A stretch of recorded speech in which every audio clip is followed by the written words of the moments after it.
Good afternoon, everybody. It is Steve Lookner with Agenda Free TV. We are here to bring you more updates on the war in Iran. We're going to be taking your comments on the air and bringing you the latest here. President Trump's supposed to do an appearance about health care in a few minutes. But he might answer, it's possible he'll answer questions at the end, maybe. So maybe he'll talk about the war. I do want to mention real quick that there was a shooting at the Mall of Louisiana in, I believe it's it's in Baton Rouge. And according to the Advocate, 6 people were hospitalized. And the police said at least 2 people were in critical condition and the shooter has left the scene. So I'll be keeping an eye on that situation. I hope the people all survive and recover quickly.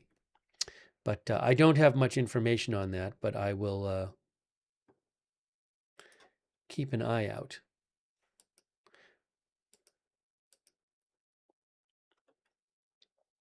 Just heard about that when we were coming on the air. Oops, you know what? This is all messed up here. So again, I'll keep an eye out for President Trump, who is, again, going to be speaking at an event, a healthcare affordability event. But I don't know if he's going to talk about the war. I appreciate our moderators being here. Debbie is moderating. Debbie BJG. Ruth is moderating. Thank you, Ruth. Janet B is moderating. Thank you. Also,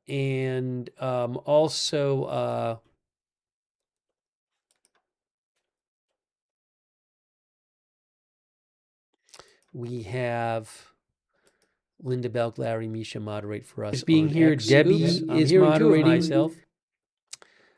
Chris, and we have Kay Larry Body is moderating. Andrea Holder is moderating. Thank you. Thanks, Barry Eisler and Kristen McConnell Gates and Susan Priest Buchner for subscribing. Over on Twitch, we have Idaho Star Matthew Kohai 3 moderating. Thank you. Also, thanks to for being a member, Benny Hill. And Benny Hill gave 5 memberships. That's so nice of you, Benny Hill. Thank you so much. And also Jennifer Taylor. Thanks for the membership, Jennifer Taylor. And also thanks Rodders 2 for subscribing on Twitch. A quick scheduling heads up. It's been so busy lately. You know, I'm not traveling anymore, but I traveled previously. Oh, we're going to watch President Trump in a second. I'll give you the schedule. So President Trump is doing an event. Let's see what's going on because he might talk about the war. So I do want to put this on the screen. Just let me get this up on the screen for a second. President Trump doing this event here. Hang on.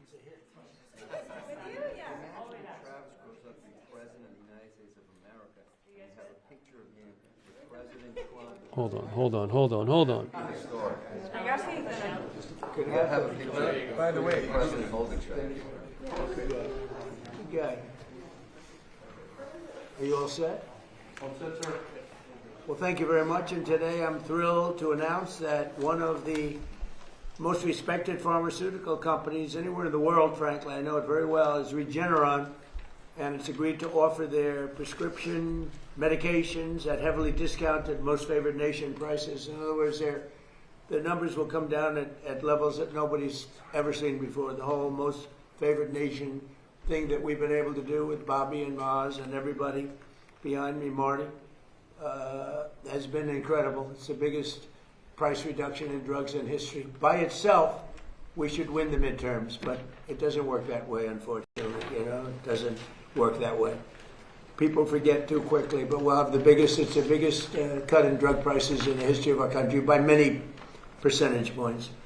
With this announcement, 17 of the world's largest pharmaceutical companies, representing 80% of the branded drug market, have now agreed to sell their drugs to American patients at the lowest prices anywhere in the world. We're going to have the lowest prices in the world.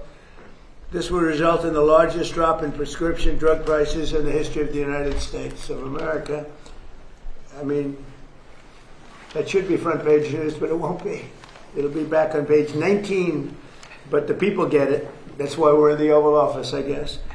I want to thank Regeneron CEO, a friend of mine for a long time, good guy, great guy, CEO Len Schleifer, and Chief Scientific Officer George Yankopoulos, who are two fantastic people in the medical world, very respected.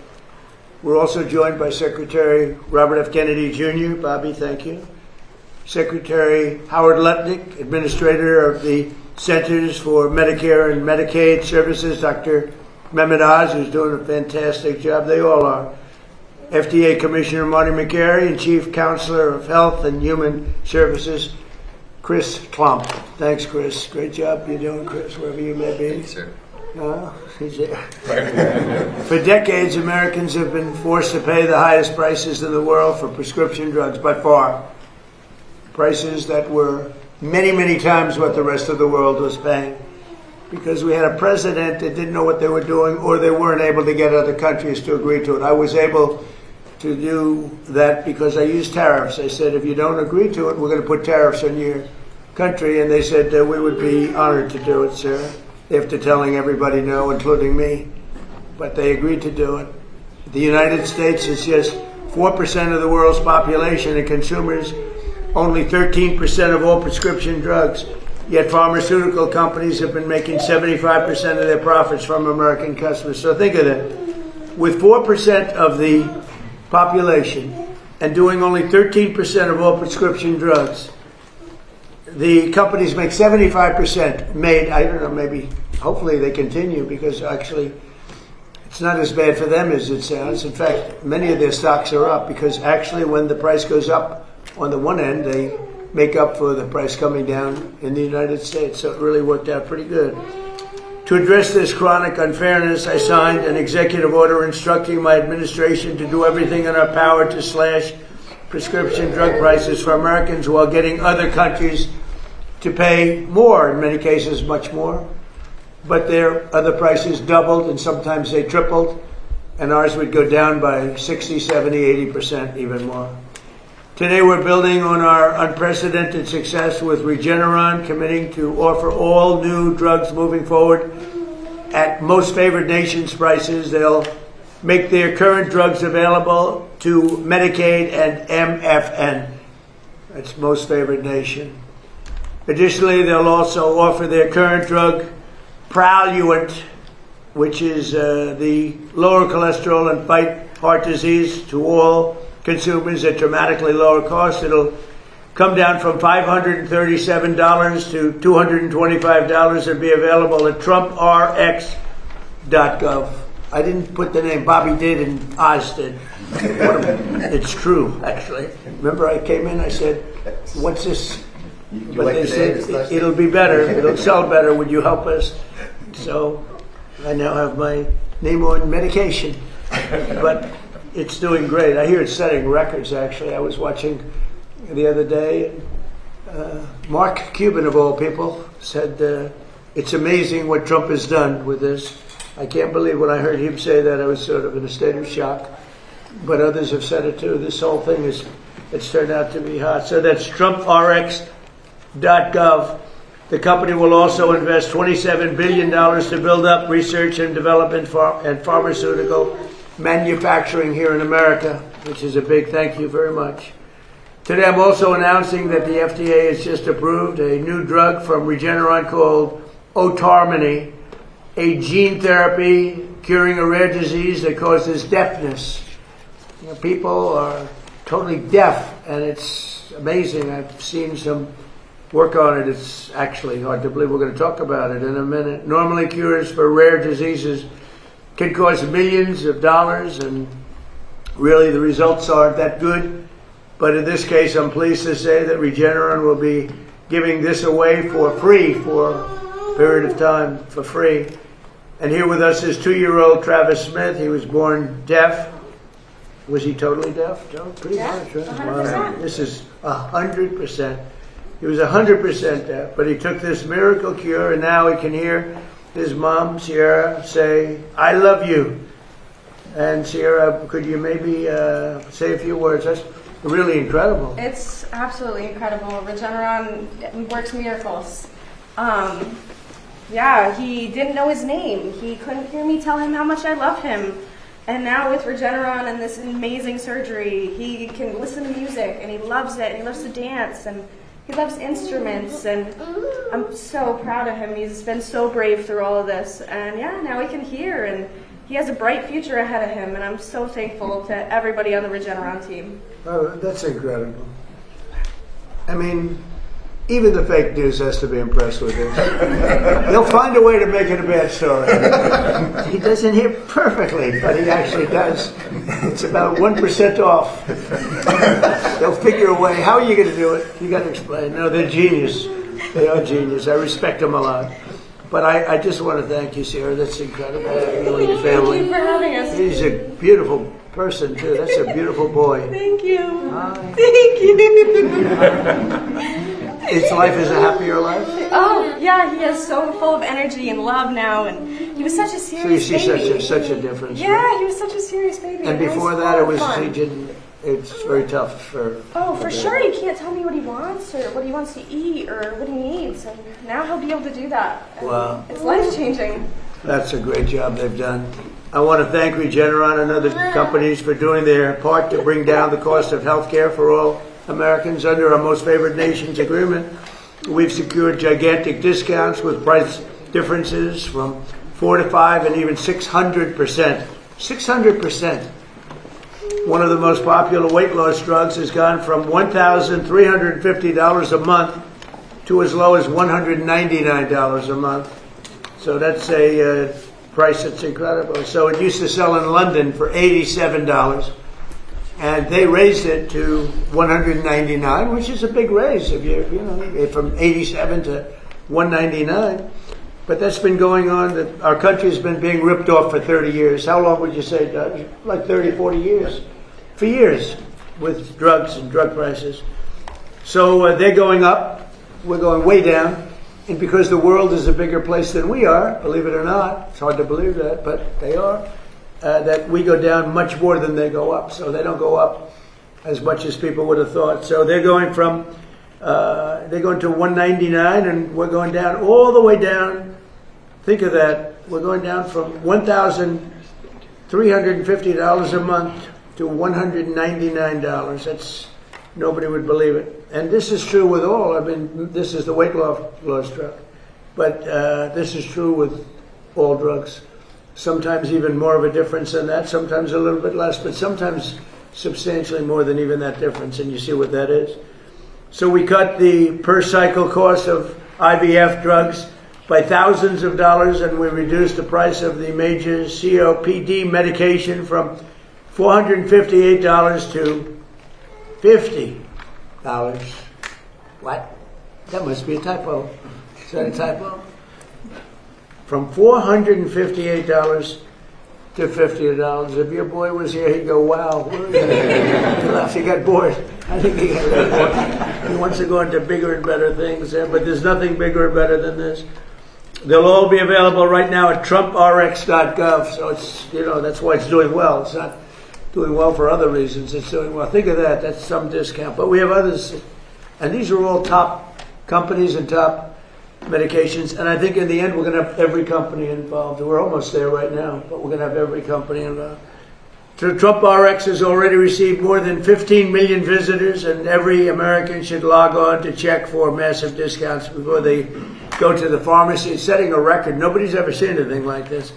I've actually had many companies, I shouldn't tell you this, Bobby, but there have been many companies say, so we'd like to buy from you if you could. What? TrumpRx.com. I said, it's not for sale. It's not me. It's the government. The government owns it. I don't own it. But they're all impressed. These pharmaceutical companies, they said they've never seen anything like this. So it's fantastic. Now, I'd like to ask Secretary Kennedy to say a few words, and then we'll have Dr. Oz, the team at Regeneron. All right. So what I'm going to do is I'm going to leave this on the screen, all right, because it's very possible at events like this, President Trump regularly takes questions at the end of the event.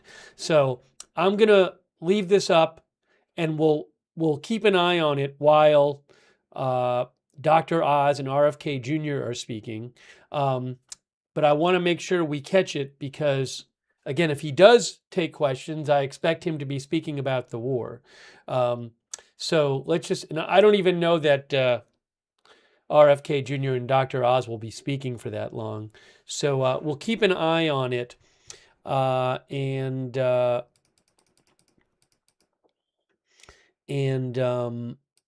we'll turn the audio up when Trump starts speaking again.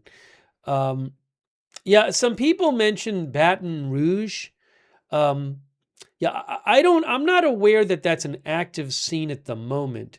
I talked about it earlier. There were, the Advocate currently reports that at least 5 people were injured at a shooting at Mall of Louisiana in Baton Rouge.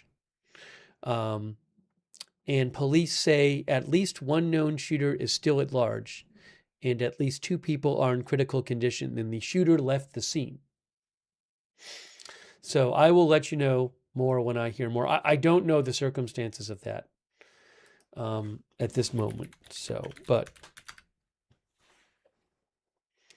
I will let you know when I hear more. Okay, now, again, we'll go back to President Trump when he starts speaking and maybe answering questions. Let's see here. I did want to mention the oil price. Let me check and see what it is right this second. But the oil price had gone up a bit today. So I am seeing right now an oil price, Brent crude about 105 and a half. About 105 and a half. And WTI crude, US, about 96. Now, Brent, by the way, it's getting close to the highest levels it's been during the war.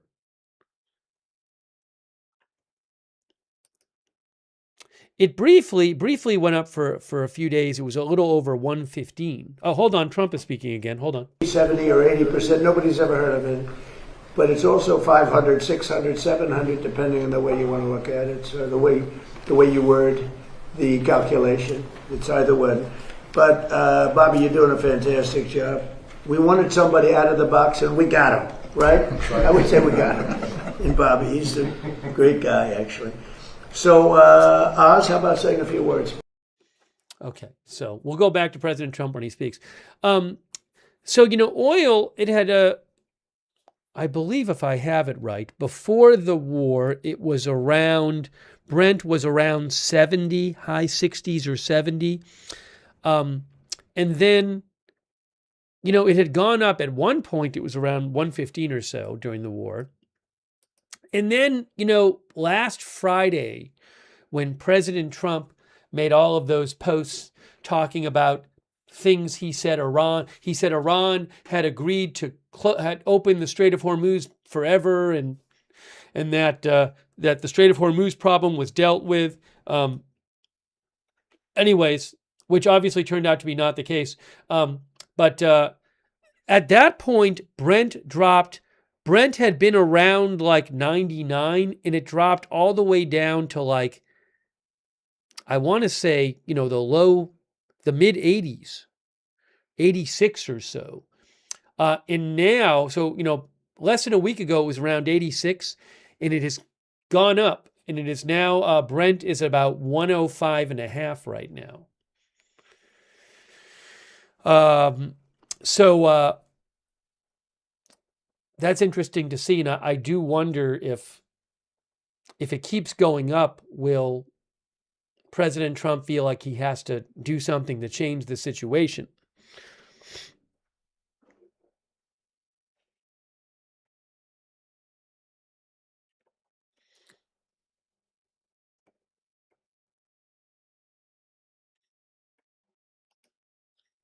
Okay, so we're going to wait and see what he has to say.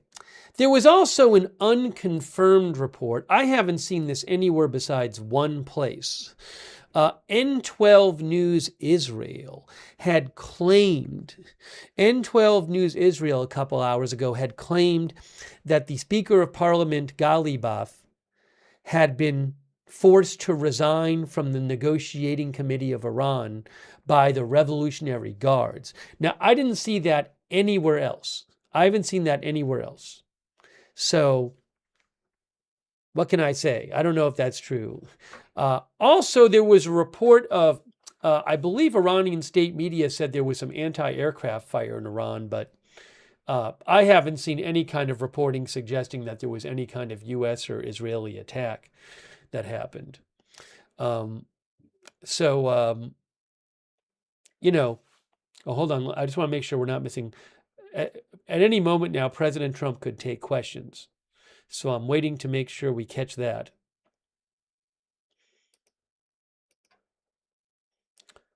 Hold on. Let's see. What's he saying? So anyway. Okay, I'll keep an eye on that. By the way, thanks to Patricia Grace, and thanks for shouting out our mods, Patricia Grace. Thanks also.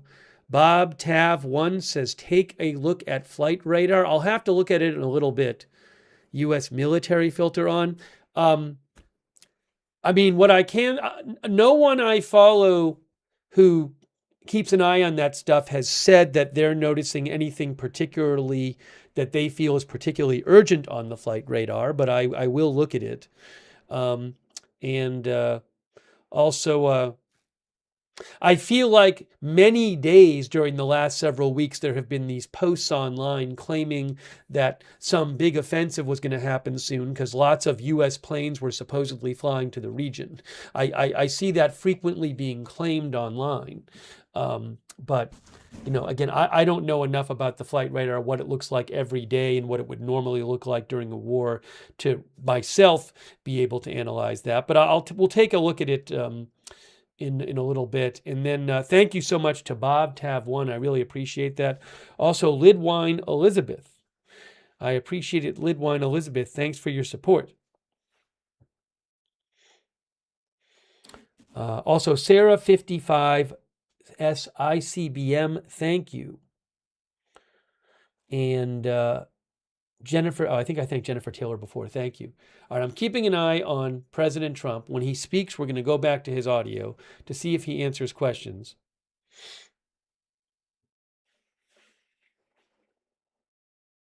Okay. Hang on a moment here. And we're going to read some comments from you guys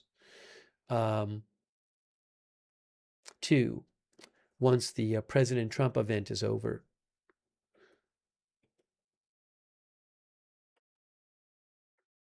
Now, he might not take questions, but a lot of times in these type of events, he'll take questions. He might take questions for a while.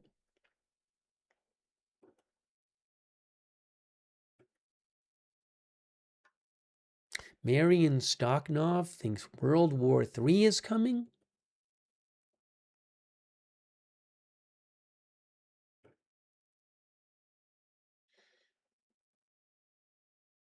There were also a couple interesting posts today by, I think Galibaf posted, and the Iranian president posted on social media. Oh, and President Trump, I'll see if I can get it up on the screen. Trying to do two things at once here, keeping an eye on him. I'll show you what he posted on Truth Social.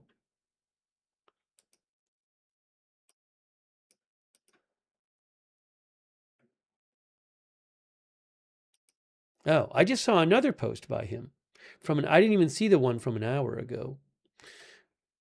I saw a couple other ones. Hold on. Here's one he posted this morning while we wait for him to talk again. He said, hold on, is he speaking? No. He's going to speak.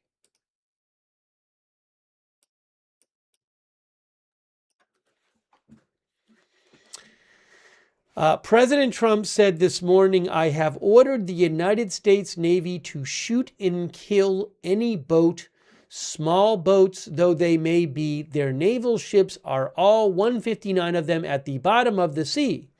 That is putting mines in the waters of the Strait of Hormuz. There is to be no hesitation. Additionally, our mine sweepers are clearing up the strait right now. I am hereby ordering that activity to continue, but at a tripled up level. Thank you for your attention to this matter. Now, this conflicts with. There was a report from the Washington Post yesterday that I think it was 2 days ago, lawmakers had gotten a briefing from the Pentagon, and the Post said that lawmakers were told that the demining couldn't take place until after the war, and that it could take up to 6 months. Also, that briefing reportedly said that some of the mines that the Pentagon believed there were around 20 mines had been placed, and the briefing reportedly said that some of the mines had actually not even been placed by boats, that they were GPS directed mines that could be put in the water and they would just go to a certain place based on GPS. So anyways, I cannot verify what President Trump said, but that is what he posted. I can't verify that. I don't know if it's true or not, but that is what he said, or the different claims in it. But he says, also, just to be clear, it has been reported, I don't know for sure, it's been reported that the U.S., I don't know if any of these statements came from the government. Some of them might. So I'm not sure, but it's been reported that the U.S. is keeping ships, Navy ships, out of the Strait of Hormuz. So I don't know if that's something that's going to change. So he posted that, and we can talk about this more after we see if President Trump takes questions here.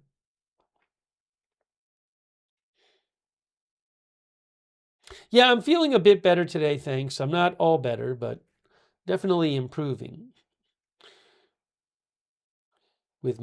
I've had a cold for a few days.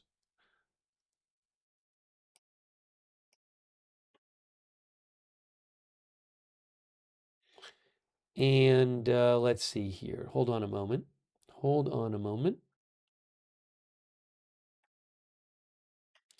President Trump also posted this. Oh, hold on. He's speaking again. Let's see what he says. It's not lost on me that this year is America 250, and it's powerful, I think, to pause and remember that 250 years ago, a revolutionary free. I thought he might be taking a question, but somebody's speaking. I heard the voice, and I was like, oh, he's taking questions now. But he was not taking questions yet. It was the person behind him. That's what I thought. I thought he had started to take questions. We'll see. The press is there. By the way, thank you so much, LARNCM, for the membership. So nice of you. Thank you, Lou Jane, who says, do Israel strikes in South Lebanon violate ceasefire? I don't know if you're talking about particular ones today that I'm not familiar with. There have been in previous days, instances where, for example, Israel said, hey, there were forces in South Lebanon that were violating the ceasefire on the Hezbollah side that got too close to us and we had to attack them or something like that. So I'd have to, I'm not sure what specific instances you're referring to. 2 hours ago, Israel said Hezbollah ceasefire violation. 2 armed terrorists were identified approaching IDF soldiers, posing an immediate threat in the area of Ain Nada in southern Lebanon. They were eliminated in order to remove the threat. So I don't know which you're talking about, but Israel has conducted operations in the last few days where they say that they fired on people who were breaking the ceasefire.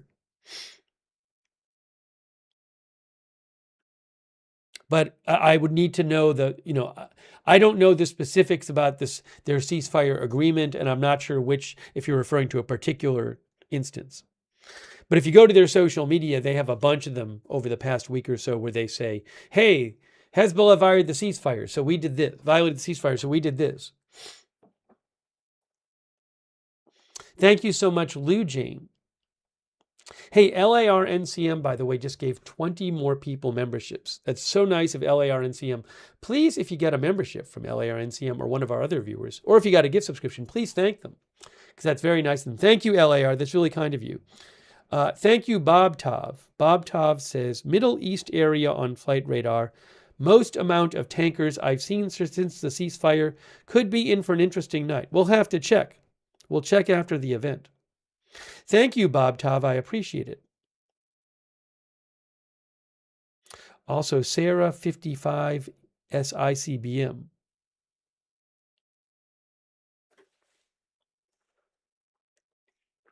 And confidence in God. Thank you, confidence in God. All right, hold on. Maybe you want to talk about rescheduling while we're here? We'll just say what you're doing and the progress that you've made. Right. Well, Mr. President, today is another promise made, promise kept day.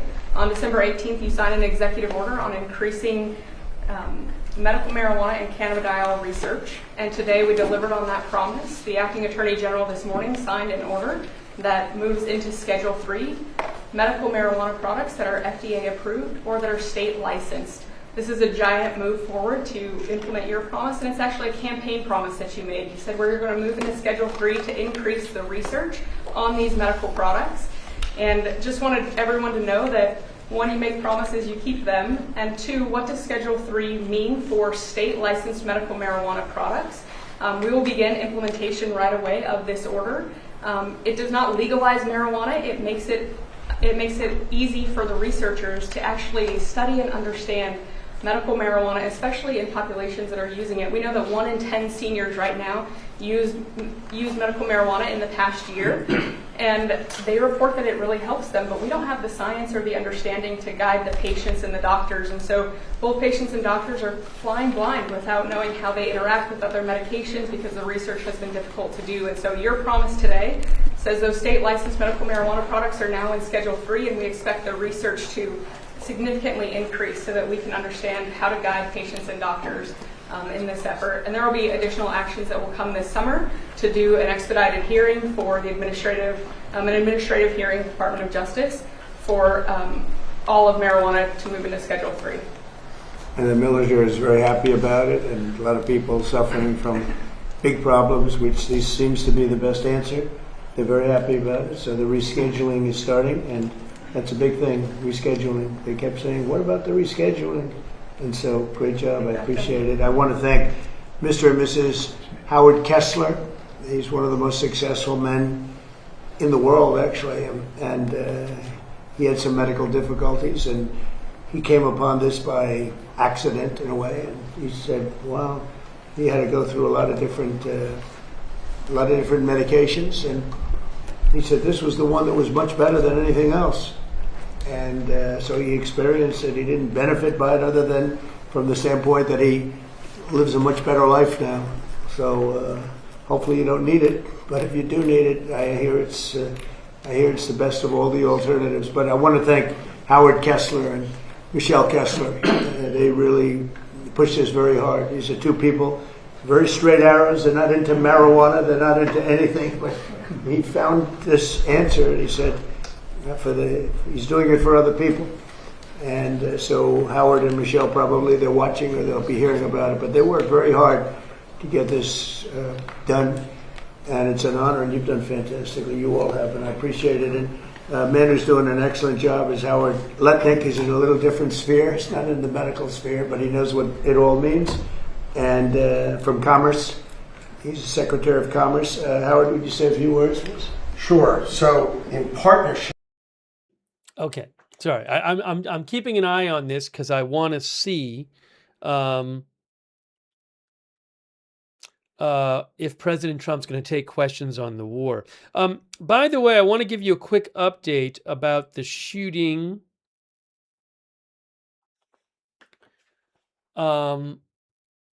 in Baton Rouge.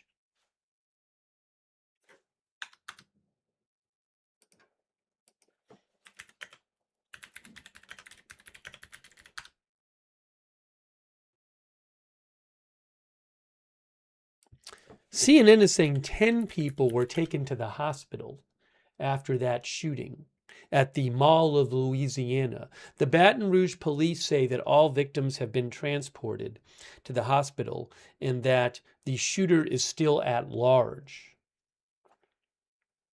That's in Baton Rouge.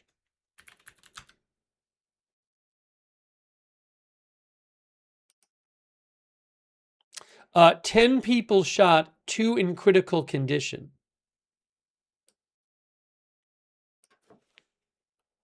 They're all building, Eli Lilly's building, I think 5 major plants. Sorry, according to WAFB, 10 people shot, 2 in critical condition.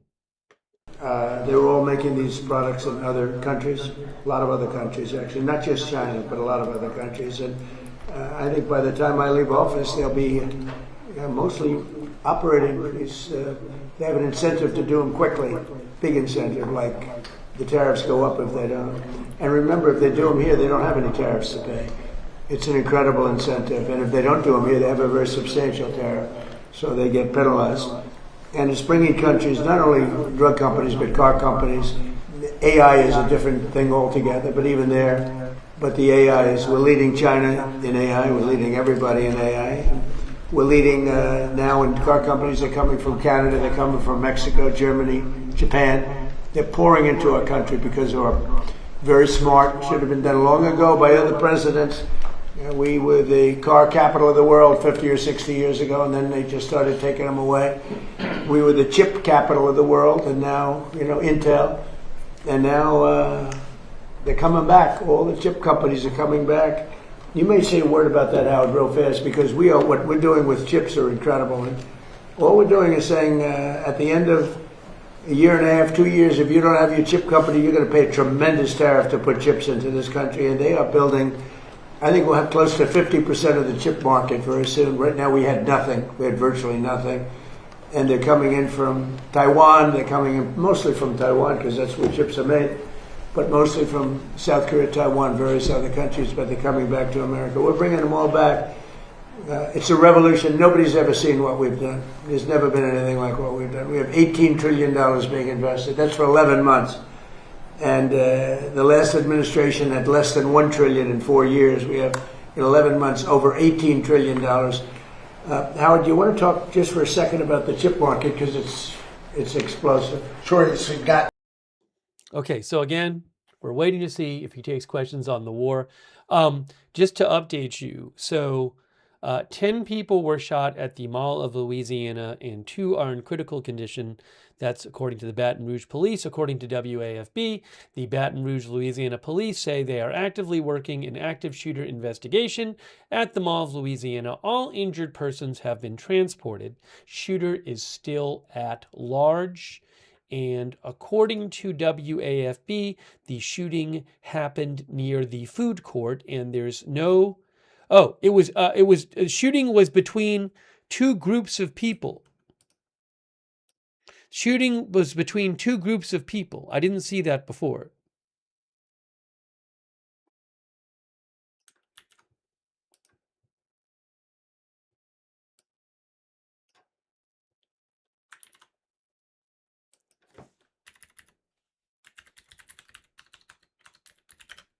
Hold on.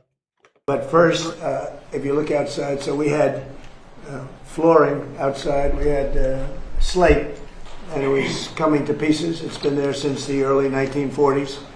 And it's a path to the Oval Office. It's a path to the West Wing, and it was terrible. It was broken, bad shape. The whole White House has been in bad shape. It's right now in better shape than it is. I think the day they built it, this is better right now. But we're putting magnificent new granite. It's called charcoal. It's black granite against the white, beautiful white walls. We've stripped all of the paints off. We had 200 years of paint, and we've redone it, and it's beautiful. And you can see the building, but you can also see the columns, everything else. But we're replacing, and they're working right outside. If the press wants to go and take a look at what they do, really pros. You see the word large slabs of black granite. Granite is rated as, this particular granite, over 1,000,000-year life.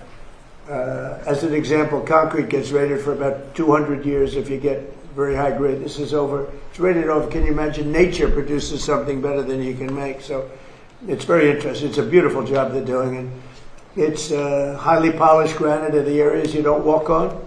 And it's called flame finished. The areas that you do walk on, there's no slip. So it's a beautiful job, and it's going up nice. And if you want to take a look outside the window, so that's replacing a stone that was here from the early 1940s, a little before that. And you'll see the ramp, too. We're keeping the ramp. That was for FDR. He needed a ramp, as some people would know. And in his honor, we're leaving it. I wanted to leave it. It means something. The other thing that we're doing that's taking place right now is the Lincoln Memorial has a beautiful reflecting pond or lake. They call it a pool, lake, and pond. Everything is different, but the word reflecting is a good term. It was built in 1922, and it was built out of granite and various stones on the bottom, and it never looked great because that's not really meant to be a stone that's underwater for that much of a period of time. It's about 1.5 to 2 feet deep. You all know it well. That's where Martin Luther King gave his great speech, and he had 1 million people, and I had the same exact crowd, maybe a little bit more, but they said I had 25,000 people on July 4th. I have pictures of Martin Luther King's crowd, my crowd, it's the exact same, everything, but it was 70 years difference.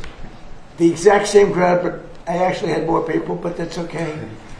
They gave him 1 million people. They said 1 million people. I had 25,000 people. So, but these are the things that you get with we had on July 4th a few years ago, first term. So you have this reflecting lake pond is incredible, but it was terrible. The condition, you all know it. A friend of mine came from Germany to see me, and he said, "Oh, we went over. It's so sad." What's sad? This is a number of months ago. He said, "It's filthy dirty. The water's disgusting looking. It's not representative of the country." And I said, "Well, I'm going to have to go take a look because, you know, Secret Service doesn't let you just walk around too freely, actually." And I went over there with Secret Service in tow, and I said, "Isn't that a shame? It's terrible." And so they had bids from the Biden administration, Sleepy Joe, and they had bids for years. They were going to do something to fix it, but they never got it done. And it's so important for our country. Everybody knows this. It covers the Washington Monument, Lincoln Memorial. It's in between. It's 2,200 feet. That's taller than any building in the world if you lay it down on its side. Think of it, 2,000. That's a long, over 2,000 feet long. Such would be many swimming pools, many, many, many stacked up together. But it would be the equivalent of the tallest building in the world, plus laid down on its side. So it's very big. It's very wide, actually. It looks narrow because it's so long. And so the pricing was coming in over the years, but it came in sort of recently that it was going to cost $301 million to fix it. It was going to take 3.5 years. So they had to take all the granite out, which is there again, 1922. And it was leaking like a sieve. You couldn't keep water, couldn't keep anything. Granite's not the right stone for that. Right stone for that, but not for that. And I said, you know, I have an idea.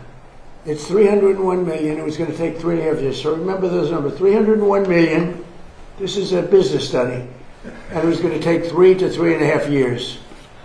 And over the years as a developer, I've probably built more than 100 swimming pools, different buildings I built. And I have some really good pool builders. I also had some really bad ones, but we took care of them. They didn't last too long, Howard. But I've had some really good ones, some very talented people. They're great people. I have such great respect for contractors that are good and such disdain for contractors that are bad. They charge you more money and they give you a bad job, but we don't accept it. But over the years, I've had 3 or 4 really good ones. And I took the best of the 3. I had all 3 go, but I ended up taking the best. And I said, would you take a look at this?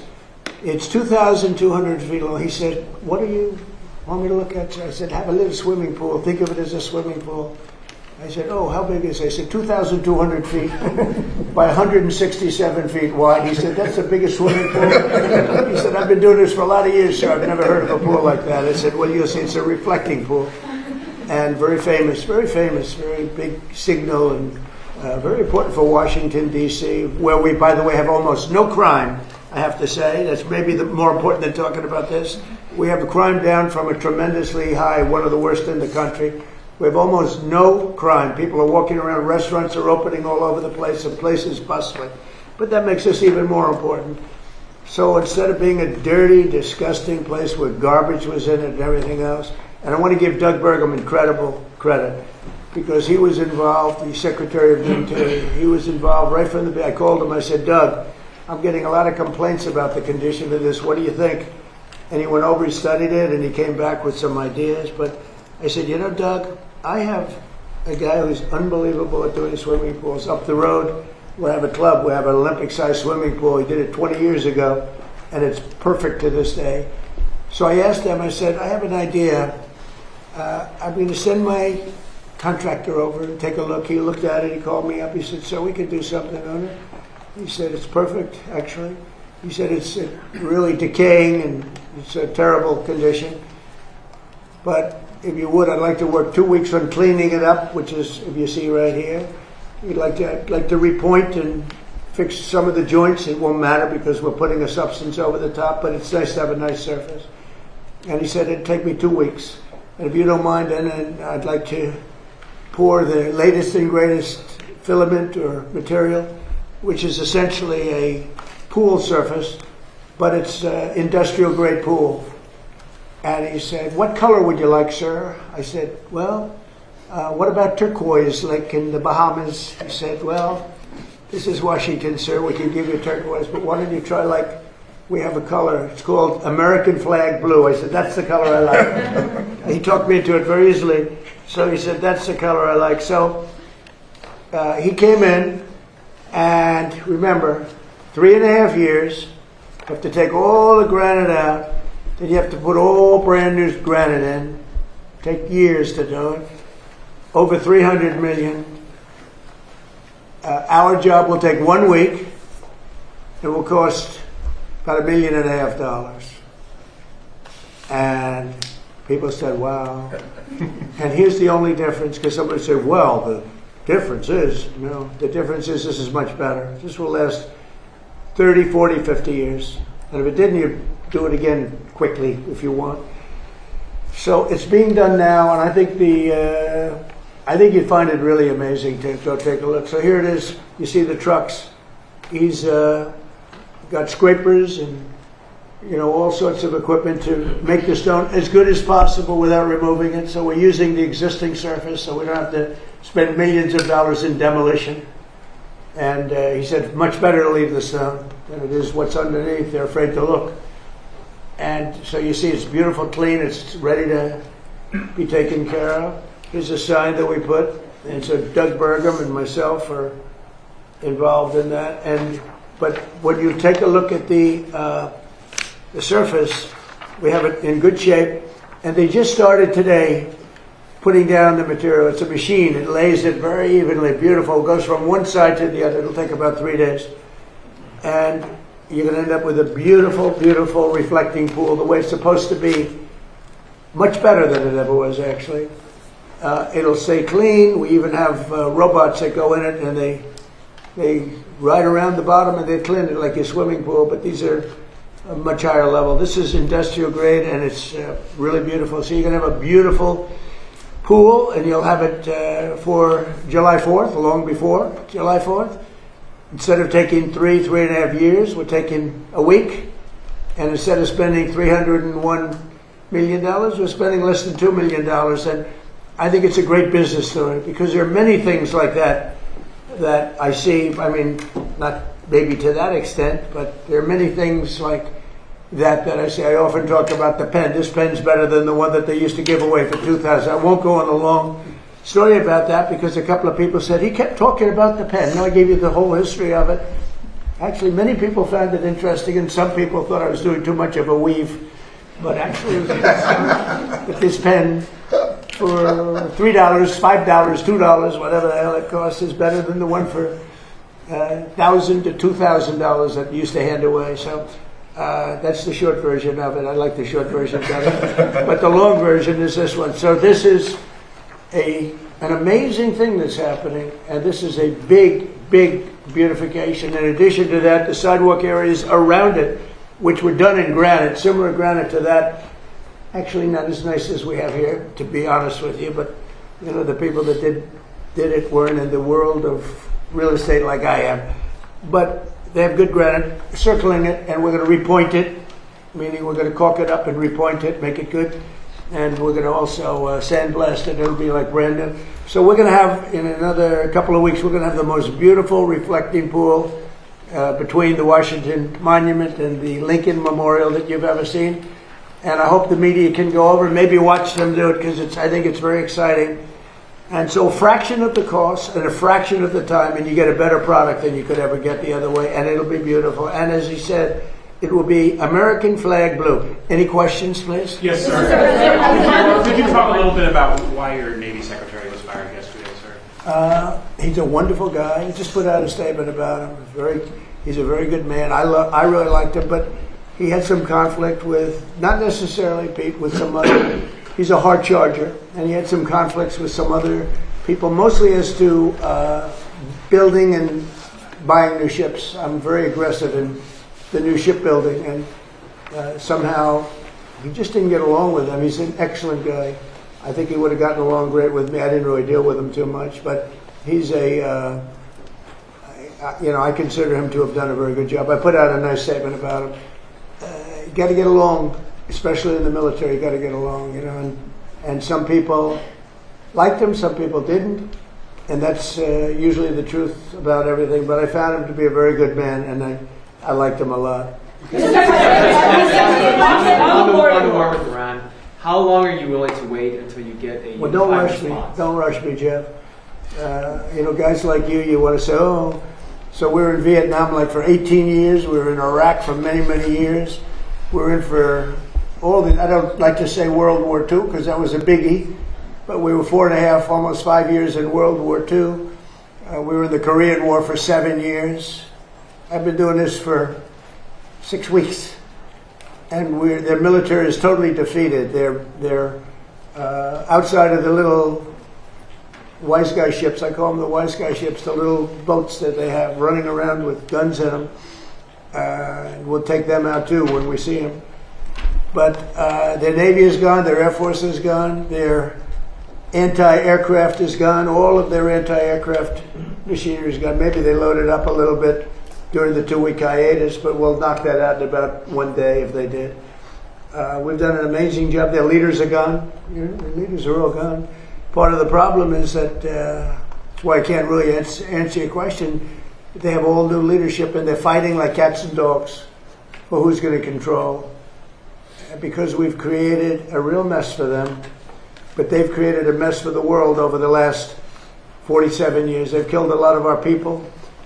When you see a soldier, a young person, or now an older person, but a person without legs or without arms or with a face that got blown to pieces, most likely it was from Iran. It was Soleimani who I killed.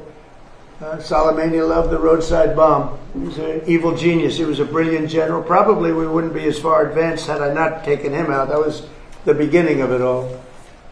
And then I ended the Obama horror show. The nuclear transaction that he made was horror. It gave him a road to the, what the deal that he did, the Iran nuclear deal, was so bad. It gave him a road to a nuclear weapon. And I will tell you, I deal with him. You cannot give Iran a nuclear weapon. This is all about a nuclear weapon. They cannot have the nuclear bomb, and they're not going to have the nuclear bomb. So we've taken out their military. We've hit about 75% of our targets. We stopped a little early because they wanted to have some peace. And we have a blockade that's 100% effective. And they're getting no business. And as you know, they're not doing well economically, financially. They're not doing any business because of the blockade. They want to make a deal. We have been speaking to them, but they don't even know who's leading the country. They're in turmoil. They're in turmoil. So we thought we'd give them a little chance to get some of their turmoil resolved. But, you know, and I hope the fake news, people like you, I hope the fake news are going to be able to write about it accurately, because when you say, oh, they're fighting very well, they're not fighting well. They've been obliterated, Jeff, obliterated. 159 ships are in the Navy. You know how many ships are at the bottom of the sea, Jeff? 159. So, you know, and if you read the New York Times, the failing New York Times, subscriptions are way down, as you know. That's because people don't believe this stuff anymore. If you watch CNN, you'd think that they're doing well in the war. They're not doing well. They're getting absolutely decimated. Now, with all of that being said, we'll see what happens. They have a lot of, we have no pressure. It's only guys like you with a question like that about what's your time. We've been doing it for 5.5 weeks. But sir, it's actually been 8 weeks that the U.S. now has been involved with Iran. You had initially said it would be 4 to 6 weeks. Well, I hope that, but I also took a little break. I gave them a break. And remember this, I want to make the best deal. I could make a deal right now. Do you know that if I left right now, we had a tremendous success. It would take them 20 years to rebuild, but I don't want to do that. I want to have it everlasting. I want to have it where they never have a chance to get it. I mean, the way you asked that question, yeah, I did say it. I thought it would take 4 to 6 weeks, and I was right. Because at the end of 6 weeks, at the end of 4 weeks, their military was decimated. So are you saying? But now what I'm doing, I can't tell you that. I don't want to put that kind of a timetable on it, but it'll go pretty quickly. And we'll have the strait opened up. Now, right now, we have it closed. We have total control of the strait. And the fact that it's closed, you know, they would have opened it up 3 days ago. They came to us and they said, we will agree to open the strait. And all my people were happy. Everybody was happy except me. I said, wait a minute, if we open the strait, that means they're going to make $500 million a day. I don't want them to make $500 million a day until they settle this thing. So I'm the one that kept it closed. We have total control of it. And it'll open when they make a deal or something else happens that's very positive. So what do you what do you say to the American people who question how much longer this will take? Obviously, you know that they are having. You're such a disgrace. Did you hear what I just said? Vietnam. How many years was Vietnam? I understand, sir. But how many years was Vietnam? Well, I did my. I took the country out militarily in the first 4 weeks. I took it out militarily. Now what we're doing is sitting back and seeing what deal. And if they don't want to make a deal, then I'll finish it up militarily with the other 25% of the targets. We've hit 78% of the targets that we've wanted to hit. We've knocked out their manufacturing. We've knocked out their missile production. We've knocked out their drone production. We've knocked out everything. In some cases, when I say knocked it out, 70, 80, 90%. It's amazing what we've done. So I've done that within that period of time that I mentioned, but I don't want to rush myself, you know, because every story says, oh, Trump is under time pressure. I'm not, no. You know who's under time pressure? They are. Because if they don't get their oil moving, their whole oil infrastructure is going to explode. You know what that means? Because they have no place to store it. And because they have no place to store it, if they have to stop it, something happens that only Len can explain. Something happens underground that essentially renders it in very poor shape, and you never recover fully. You can recover 50, 60%, but you can never have it like it is right now. And they have a matter of days before that event takes place. So I'm not under any pressure whatsoever. We've never had so much ammunition. Our ships are loaded. I call them locked and loaded. They're locked and loaded. They're ready to go. We have much higher quality equipment than we did when we first started the war. And or the military operation, whatever you want to call it. And they're coming to us. The problem they have is they are very disorganized right now. Well, now yesterday, and I was very pleased with this, 8 young women were going to be executed yesterday afternoon at 6 o'clock.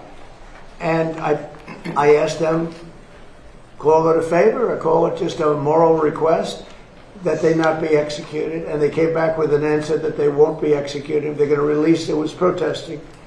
8 beautiful young women, very young women, and their pictures are in the paper. And it's been a story for a little while, and I saw that, and I said, let's see if we can save them. And it was very nice what happened. So they're not going to be. What they're doing is, as you know, they're releasing 4 of them very shortly, and they're going to keep 4 of them in jail for a period of 1 month and release them. So they won't be executed yet. So if you're asking for more time to sort out negotiations, I'm not asking you for more time. I'm not asking for them. No. But if you need more time, I'm not asking anybody for more time. if you need more time, does that mean Americans should anticipate spending more on gasoline for the foreseeable future? For a little while. And you know what they get how for long? that? You know what they get for that? Iran without a nuclear weapon that's going to try and blow up one of our cities or blow up the entire Middle East. You want to see what shock would be? And I have to be honest, the stock market is at an all-time high right now. Right. I thought it would have been down 20-25%. But you wanted to drive prices down Wait, this can year. I finish my question? Wise guy. Stock market's at an all-time high right now. I projected, and I'm pretty good at this, that the stock market, Howard, would drop maybe 20%, 25%, and I understood that, and I said, hey, it's a bad thing, but I have to do what's right for the country, even the world, because you can't have them, you cannot let them have a nuclear weapon. So the stock market, unlike what a lot of people were predicting, I thought they weren't necessarily wrong. The stock market today hit an all-time high.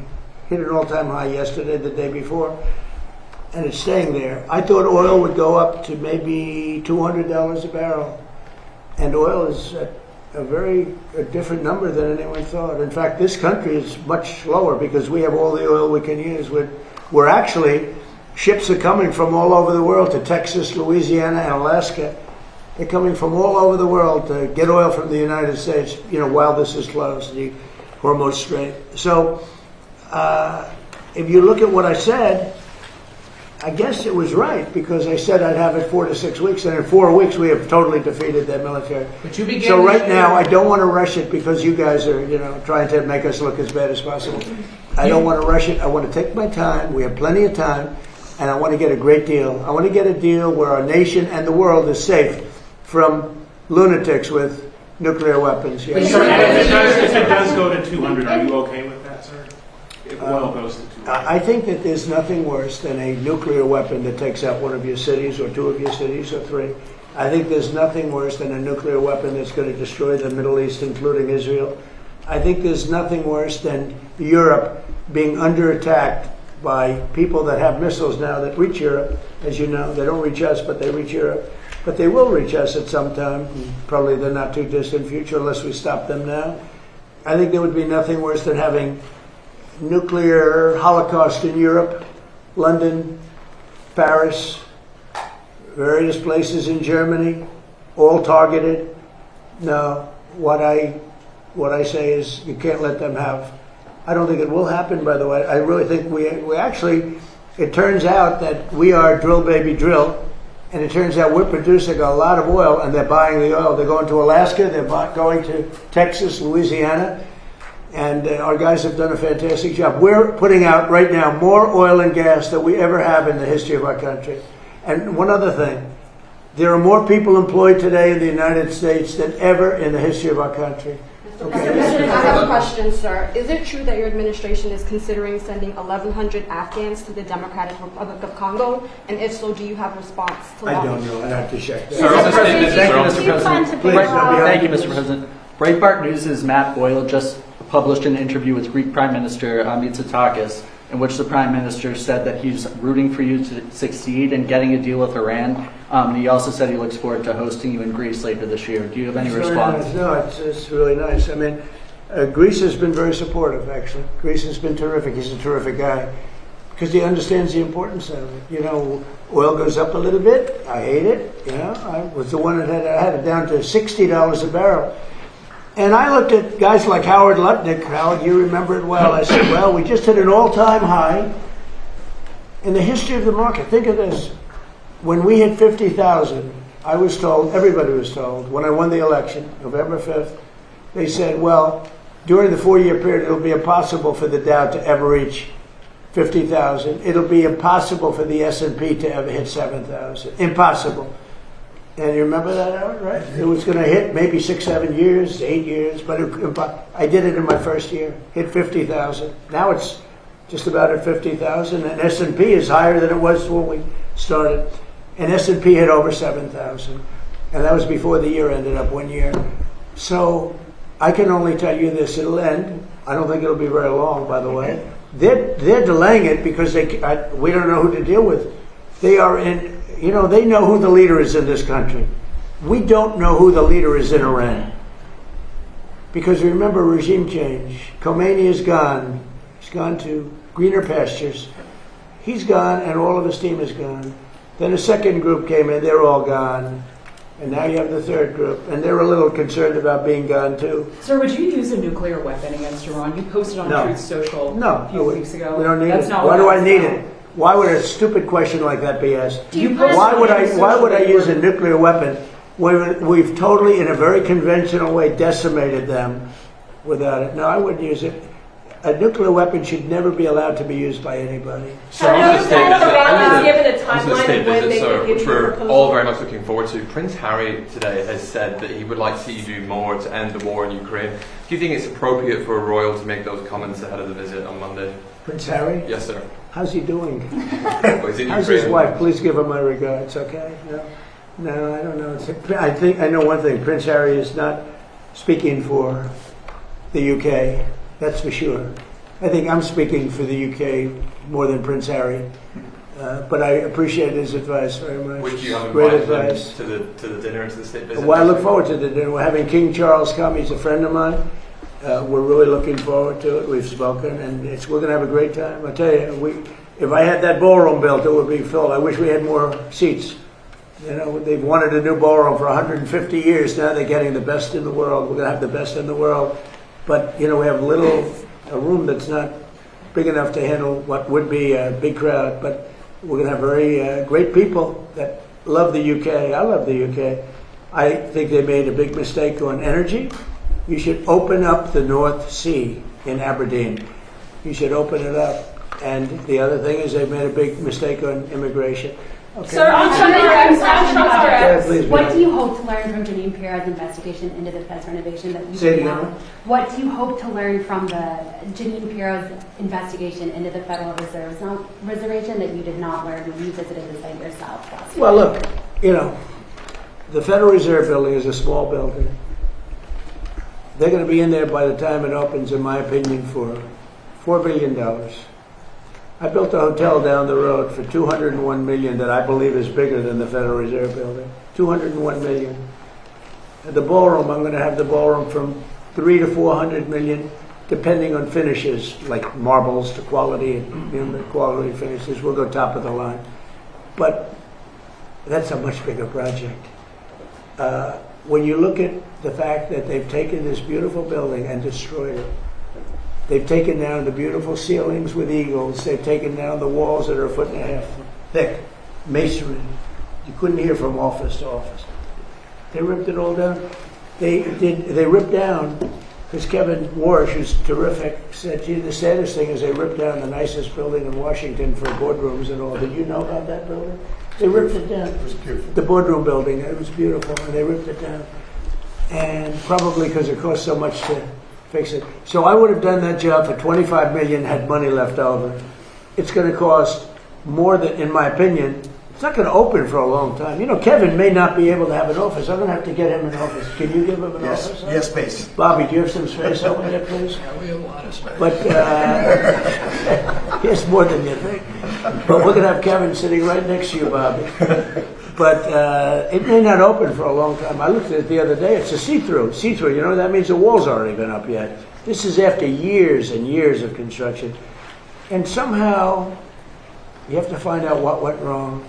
That a small building, I could have done it for $25 million that had money left over. It would have been beautiful.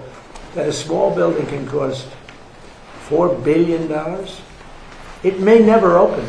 It may never open. And we have to get to that. On top of that, he's been terrible on interest rates because he should have lowered interest rates.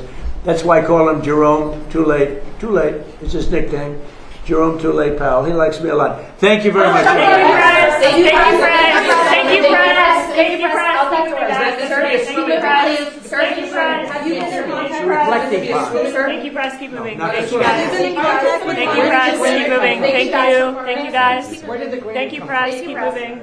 It came from Thank you, Italy. guys. From Italy. Keep So it's moving. Italian granite. Well, it came from Italy. It was carved in Italy. It came from another location. You know where the location is? Africa. So you have African and Italian granite outside the Keep going, guys. Keep moving. Thank you. I'm just asking. Thank you, guys. Keep Thank you, moving. everyone. Thank you. Keep going. Thank you, Mr. President. Thank you, guys. Okay, so we heard President Trump talk about the war. Hang on a moment here.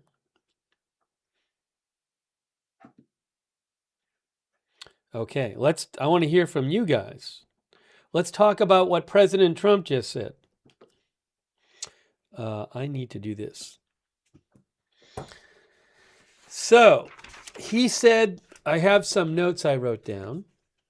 Oh yeah, there was a rocket alert in northern Israel. It's not up there near there more. I assume maybe Hezbollah fired a rocket or rockets at Israel, but it's not even up there on the screen anymore. So I'll let you know what I hear about that.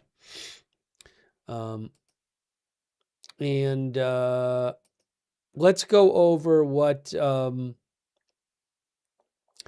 Manny Fabian says there was a rocket alert in northern Israel. The IDF is investigating the incident. I don't know if there was actual rocket fired or not.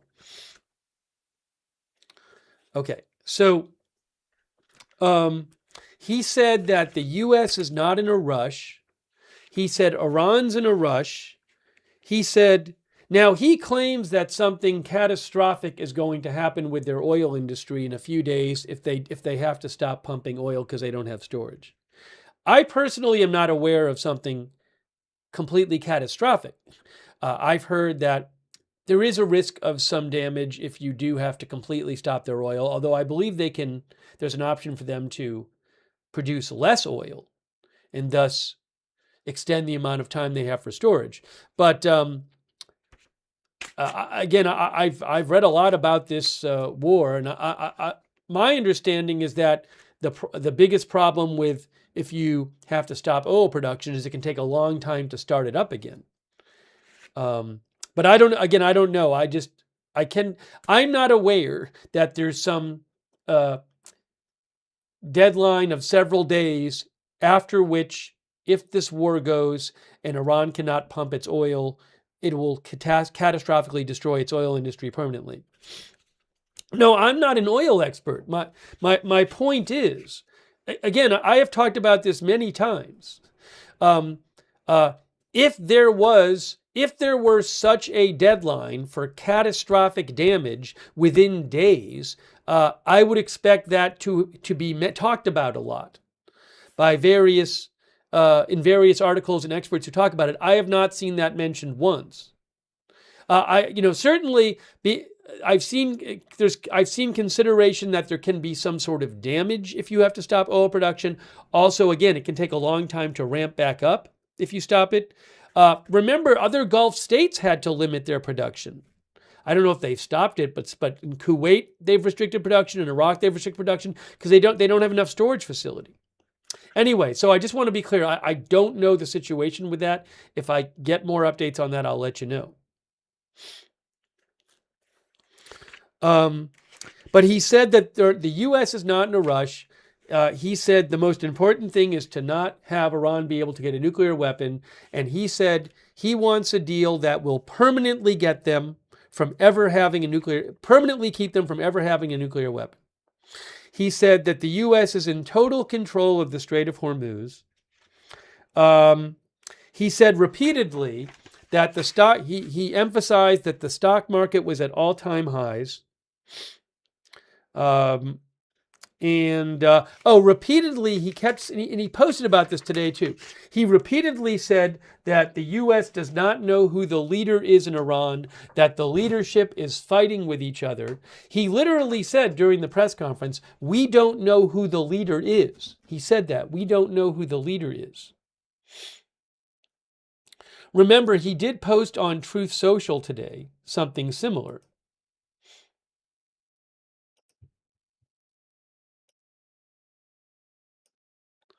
He said, Iran is having a very hard time figuring out who their leader is. They just don't know. The infighting is between the hardliners, who have been losing badly on the battlefield, and the moderates, who are not very moderate at all, but gaining respect, is crazy. We have total control over the Strait of Hormuz. No ship can enter or leave without the approval of the United States Navy. It is sealed up tight until such time as Iran is able to make a deal. Now, interestingly, there seemed to be some response to this from Iran today. For example, the president of Iran posted, Masoud Pezeshkian posted, look,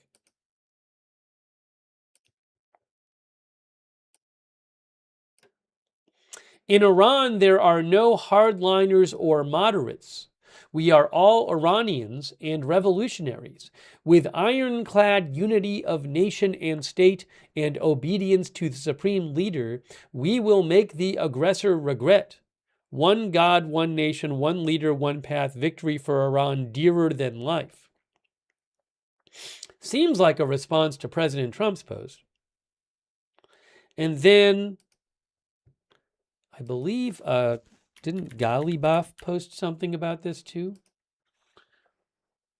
Yeah, very similar post from the Speaker of the Iranian Parliament, Mohammad Ghalibaf. Look what he posted. In Iran, there are no radicals or moderates. We are all Iranian revolutionary. This is a translation. I think it's the same post. It might even be the exact same post. It certainly reads similar. It looks like the same post that they both posted on their accounts.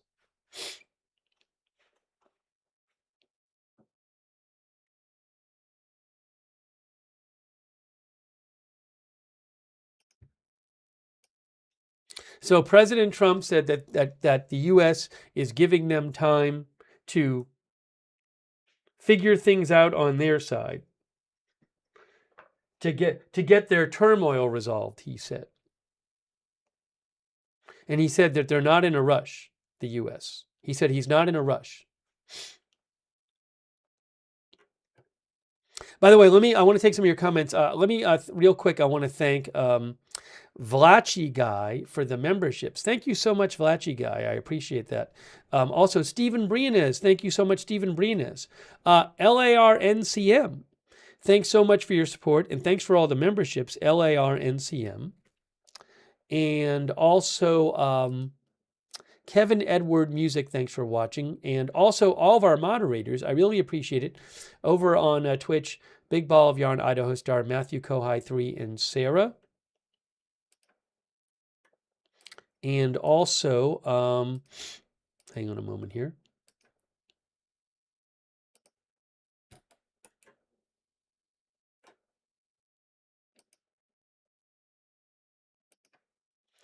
Also moderating, Kay Lowry Body over there on Facebook. Thanks so much, Kay. Much appreciated. And Linda Belk, Larry, Misha moderate for us on X. Thank you. Oops, I need to do something real quick here. I need to open something up.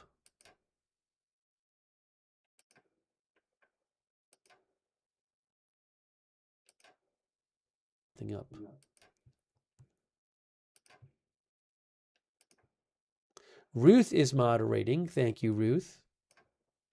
Janet B is moderating. Beth Mythical. Debbie BJG. Thank you. Also, LARNCM gave 20 more memberships. I think LARNCM has given 50 memberships so far. That's incredible. Thank you so much, LARNCM. Make sure you thank LAR if you got a membership from LAR. Benny Hill, thank you so much, Benny Hill. Really appreciate it, Benny Hill. Also, Monk Mike. Thank you, Monk Mike. And Least Trustworthy Weasel.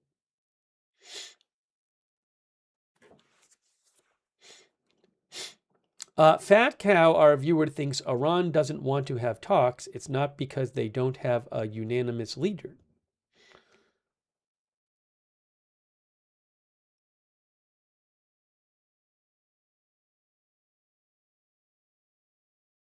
Halifax said he also said the USA has created a big mess for them, which is finally some sort of accountability. That's what Halifax Tatuk said.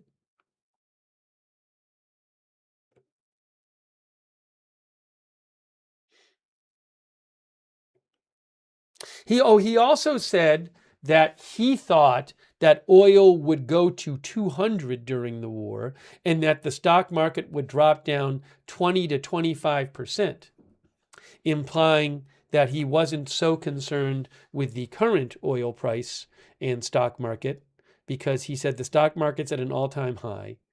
Oil, Brent crude, when I last checked, was around 105.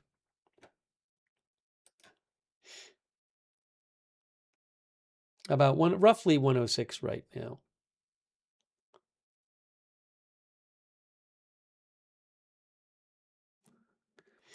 Also, Austin Batman thinks it was new from Trump to say that the U.S. has destroyed 75% of its intended targets, after saying for weeks Iran had been completely decimated.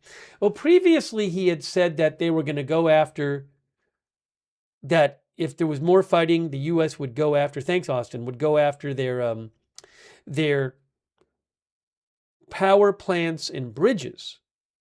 Now today he said they had a target list, and he said 75 and also said 78% of it they had hit.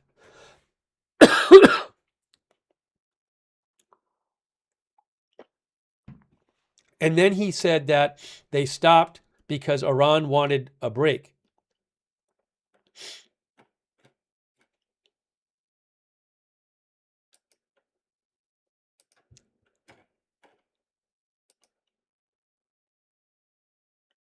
Oh, by the way, the IDF did just say that there were some launches from Lebanon into Israel. Remember, it's a ceasefire that's going on, but the ceasefire was between Israel and Lebanon government, not Hezbollah. Although Hezbollah was sticking to the ceasefire, apparently. But apparently there were some rockets a few minutes ago launched from Lebanon into Israel. Hezbollah is a group in Lebanon.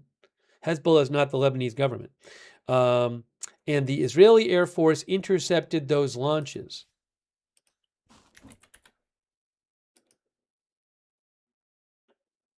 So I don't know, how big a deal that's going to be for Israel. Yeah, and Manny Fabian says, according to the IDF, Hezbollah fired 4 rockets.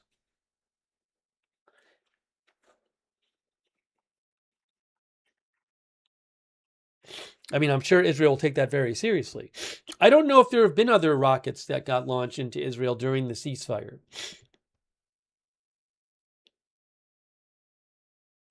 I see people mentioning the shooting in Louisiana. I have posted about it on my X account multiple times. We have spoken about it on the broadcast multiple times. Really quickly. So again, I would, in the future, if you want, check out my X account because it's at Lookner on X. I'll post the link in the chat because I'm always posting updates there about the news. But the police said that 10 people were shot at the Mall of Louisiana in Baton Rouge. 2 were in critical condition, and it was not a random act of violence, but it was between 2 groups of people, said the police. That's according to AFB, and the police said there's no threat to the public at this time.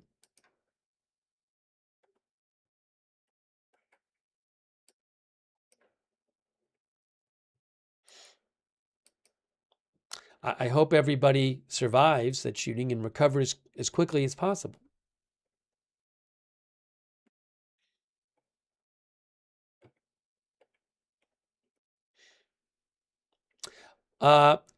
Some of our viewers are claiming that Galibaf resigned from the negotiation team today.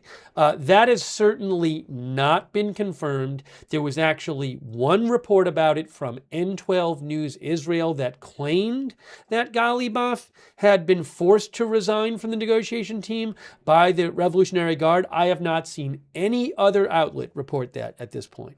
So if I do, I will I will certainly let you know. But that is not a confirmed report.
Oh, there was another post today by Araghchi, who is the foreign minister of Iran.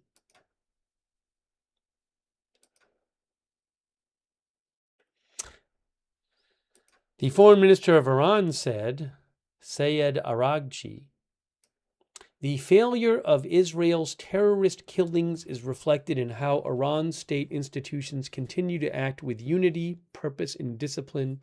The battlefield and diplomacy are fully coordinated fronts in the same war. Iranians are all united more than ever before. Again, President Trump has said several times today that Iran, they don't know who their leader is. The leadership is fighting with each other. So we have the president and the foreign minister and the Speaker of Parliament all posting that Iran is united.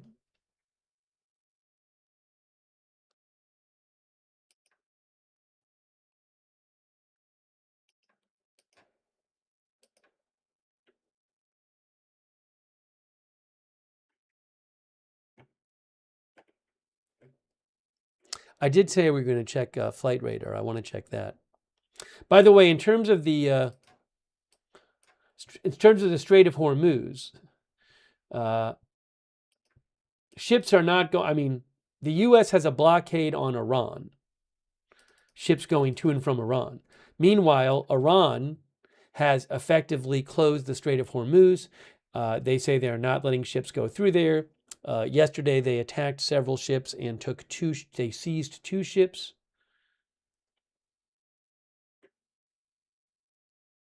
In a second, I'll do the playback from the last day, but we'll check. Let's check the. I said we would check the flight radar. We're almost on Saturday. It'll be the start of week 9. Saturday would be the start of week 9, if I have that right. Let me make sure here. Is that right? This is the 8th week, right? Need to check here.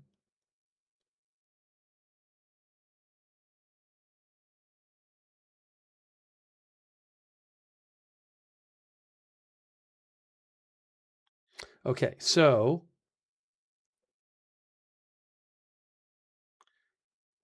28th, 7th, 14th, 21, 28th, 4th, 11th, 18th. Yes, this is the 8th week. On Saturday will be the 9th week.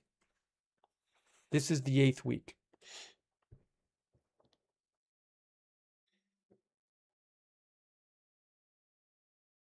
All right, here's flight radar 24.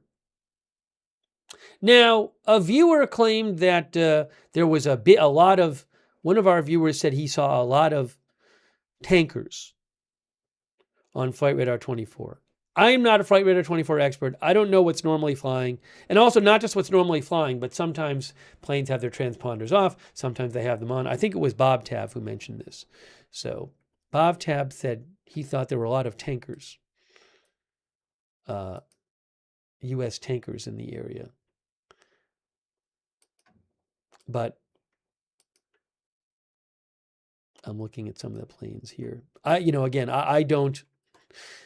I would have to defer to people who follow this more closely and know what's normally flying and what would normally fly during a war and all that.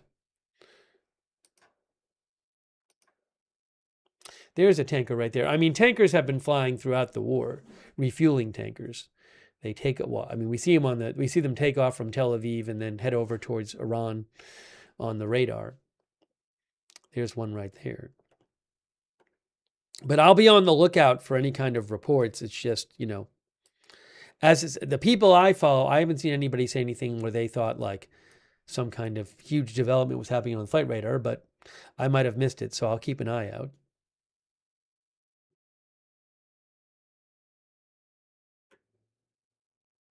Yes, one of the viewers suggested filtering for military. Right. Doop, doop. There you go. Military.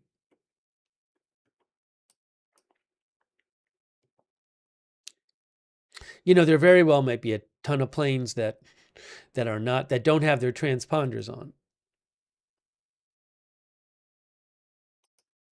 You can go to Flight Radar 24 and check this out if you want.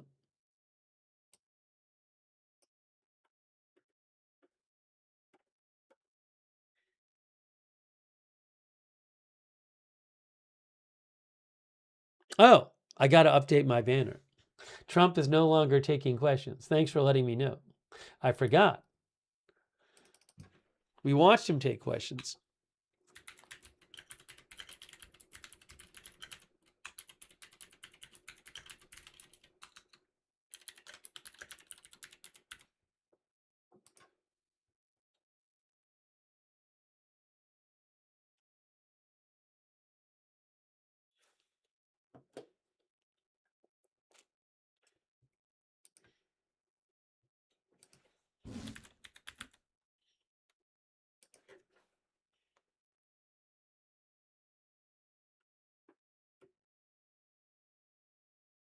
OSIN Technical 6 hours ago, who I follow, he said the heavy U.S. Air Force air bridge supporting operations in the Middle East continues today.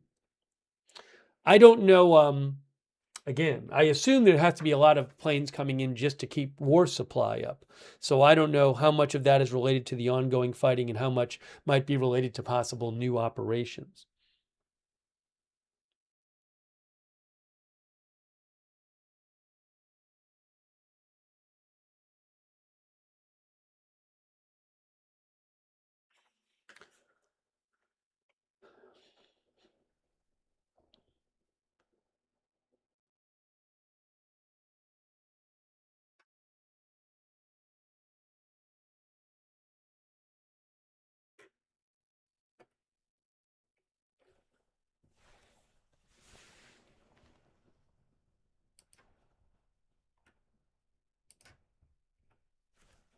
Oh, I did want to mention scheduling, by the way.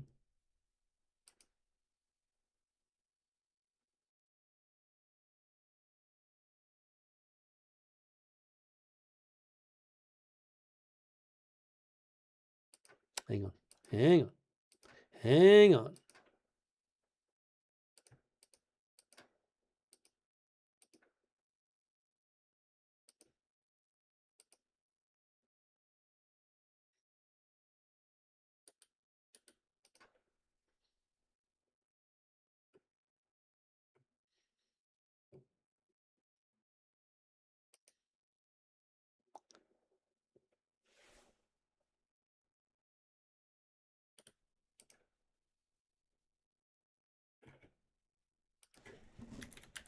Then show you a couple things.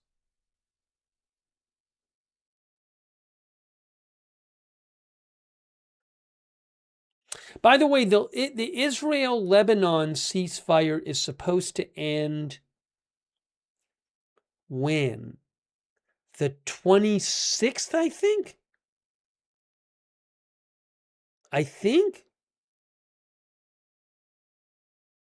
Just in a few days. 26th or 27th, I think. That's something to keep an eye on.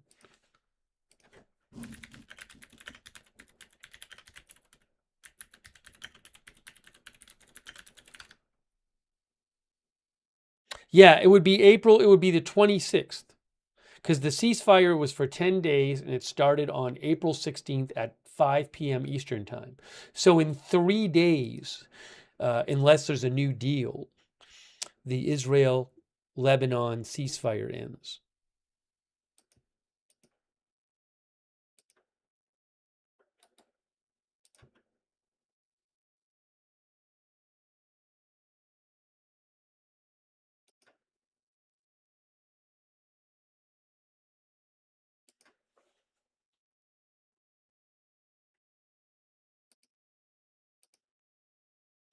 Let me real quick. I want to mention scheduling. So this weekend, I have a college reunion event with many friends I have not seen in years, a number of them. So I really need to go to that. So I do not. It's basically Friday, Saturday. Friday, Saturday. So I don't know what kind of coverage we will have on Friday and Saturday. It's possible we won't have any coverage on Friday and Saturday. If there's something incredibly urgent, I will do my best to do some coverage. So it's certainly, I will, keep an eye on what's going on. We came on a little earlier today. I'm not going to be able to go that late tonight because of there's some stuff tonight and then there's tomorrow and Saturday. So again, I will try to get on if I can, but also keep an eye. If there's something very urgent, try to get on. But if you don't see me the next 2 days, that's why. This is something that's been planned long in advance. People flying from different cities to come in and stuff like that. It's one of those kind of things. Okay. Thank you, England THHJO, who says, I haven't been paying attention. Could you give me a quick summary of what happened? We basically, so far today we've talked about some different things, but we watched President Trump give his answer questions about the war. You can go back and rewind and watch that if you want. Thank you so much, England THHJO. We're going to talk about some things shortly.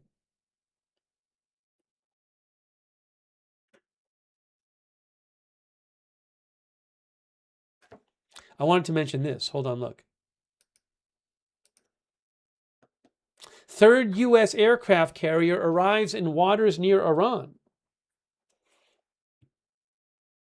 Brent crude oil. I am seeing Brent crude at over 106.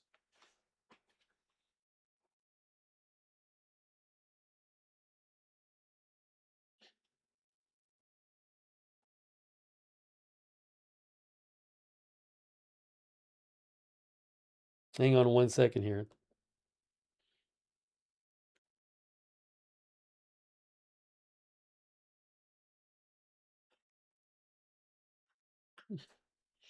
I am seeing that Brent crude.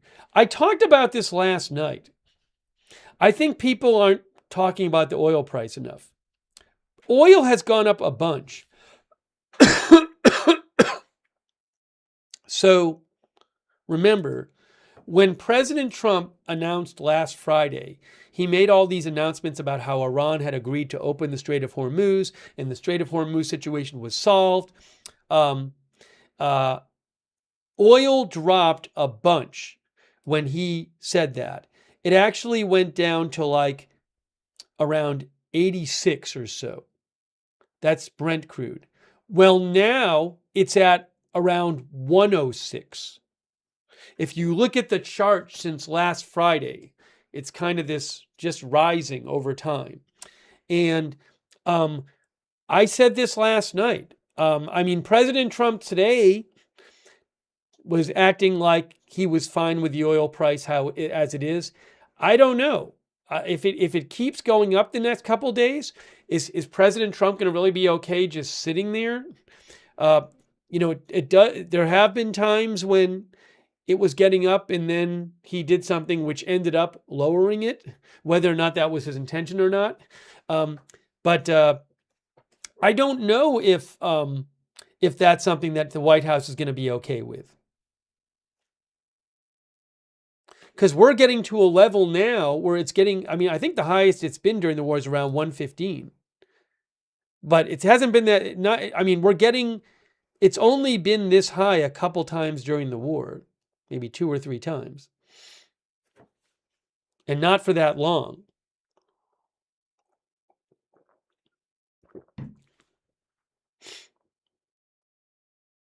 So I do wonder, blanked off citizen thinks he does not care.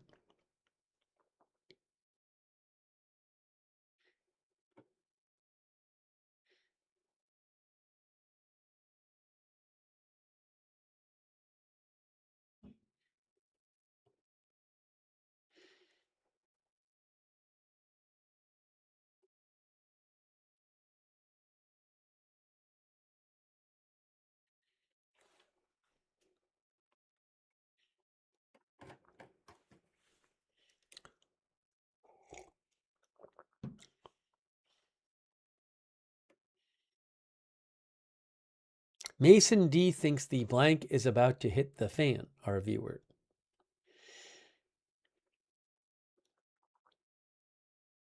I also don't know how much of the price going up is just the market thinking, wow, this might not get solved soon. I mean, President Trump just spoke and answered questions, and he kept saying over and over, we're not in a rush. Now I'm seeing Brent at about 106.5.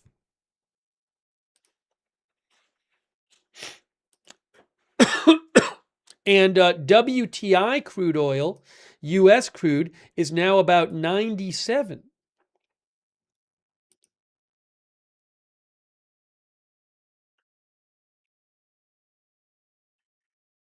Oh, I want to mention this. A third U.S. aircraft carrier and the warships escorting it arrived in waters near Iran today, officials said, significantly amplifying the military force at President Trump's disposal as he pressures the government in Tehran to surrender its nuclear program, reopen the Strait of Hormuz, and agree to end a weeks-long war. Actually, a months-long war at this point, pretty much. The arrival of the George H.W. Bush, USS George H.W. Bush Strike Group, carrying thousands of additional American personnel and dozens of advanced fighter jets, was announced by U.S. Central Command. Its path to the region has been closely watched as a potential signal point while Trump seeks progress in the halting peace negotiations between Washington and Tehran. The Bush has been traveling off of Africa's eastern coast. It was in the Indian Ocean on Thursday, Central Command said. Another 4,000 plus U.S. troops with the Boxer Amphibious Ready Group and its embarked Marine Corps Task Force, the 11th Marine Expeditionary Unit, are expected to arrive in the Middle East in coming weeks. The Washington Post says it was not immediately clear what this aircraft carrier may be ordered to do. Although the president said Tuesday he would extend the fragile U.S. ceasefire to Iran, he has been frustrated by Tehran's refusal to accede to his demands and spoken openly about his willingness to resume military strikes.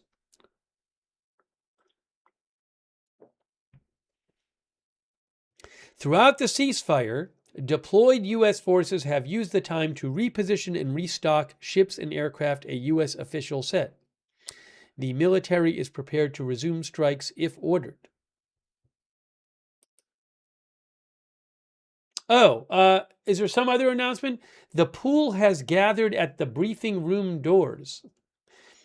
That's from the White House pool reporter. Maybe there's some other announcement coming up about something or other. What's on the schedule? The pool has gathered at the briefing room doors, says Mabinti Qureshi. Let me check the schedule. The schedule says, oops. I don't see anything. President participates in a policy meeting. Are we going to get some sort of announcement from someone? President Trump's supposed to be having a policy meeting in the Oval Office now, but the pool has gathered at the briefing room doors. Maybe the press secretary will say something. I mean, Trump just spoke.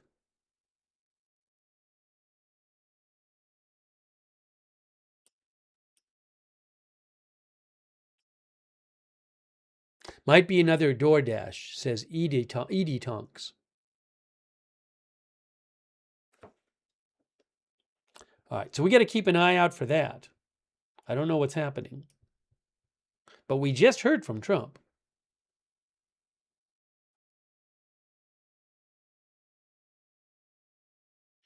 Jason is right, thinks it's for the Lebanon-Israel ceasefire. I did see a report that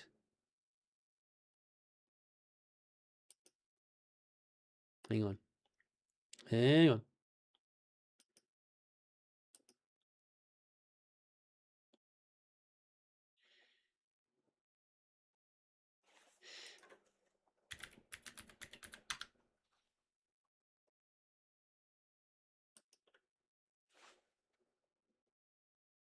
Yeah, so the White House is hosting Lebanon-Israeli talks today amid push for ceasefire extension. Reuters says U.S. President Trump will greet Lebanese and Israeli envoys at the White House Thursday as they meet for a second round of U.S. facilitated talks, with Beirut seeking to extend a ceasefire between Israel and Hezbollah. Now, just earlier, about an hour, in the last hour, it was reported by Israel that Hezbollah fired 4 rockets into northern Israel. Reuters says that the ceasefire, set to expire Sunday, has yielded a significant reduction in violence. Attacks have continued in southern Lebanon, however, where Israeli troops have seized a self-declared buffer zone.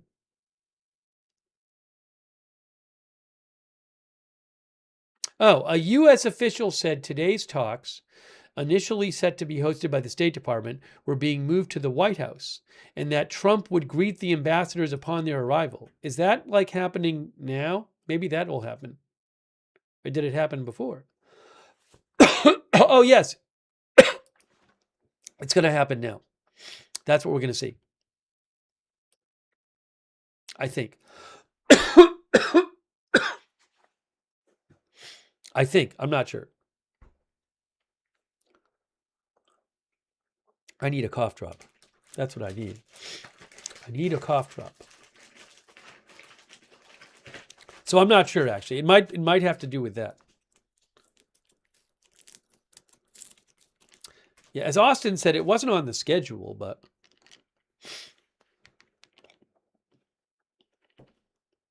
maybe Trump's going to appear again. Maybe he'll answer more questions about the war.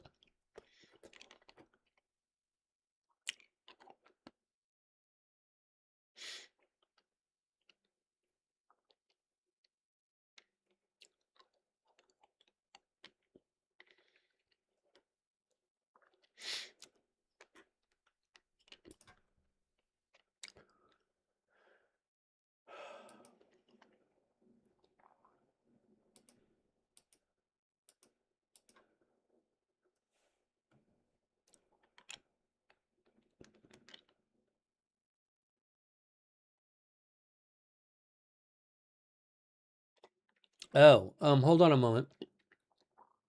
Give me a moment.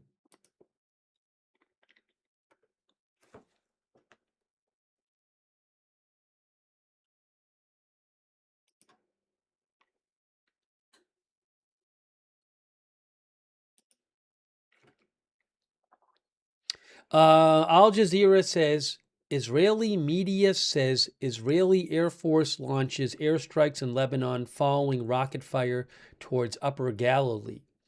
I mean, if President Trump was about to appear with the Lebanon and Israeli negotiators, it's a bit of a strange time because, yes, I'm seeing this report right now. Right now.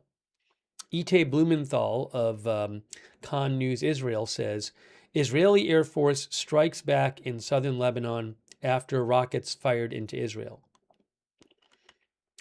And Hezbollah, here, let me show you something. I just saw an announcement from Hezbollah.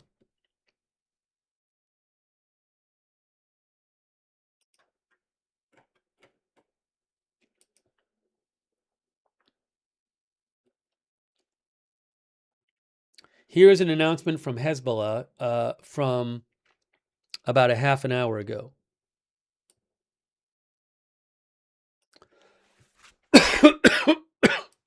They say, oops, you can't see it.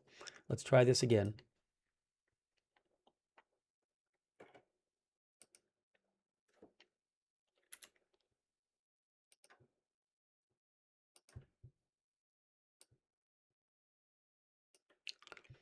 In the name of God, the most gracious, the most merciful, permission to fight has been given to those who are being fought. Oh, is this it? Blah, blah, blah. In defense of Lebanon and its people, and in response to the Israeli enemy's violation of the ceasefire, and Israel's targeting of the town of Yatir in southern Lebanon, Hezbollah fighters targeted the Shatula settlement in northern Israel with a rocket salvo. That was about 45 minutes ago, I believe.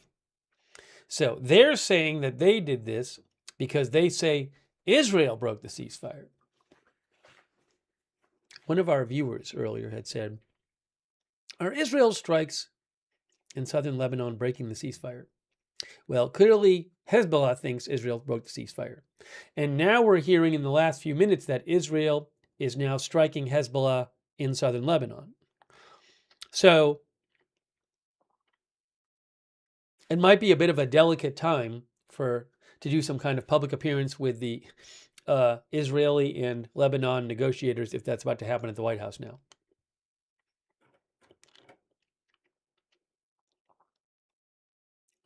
Patricia Gray says they can say whatever they want.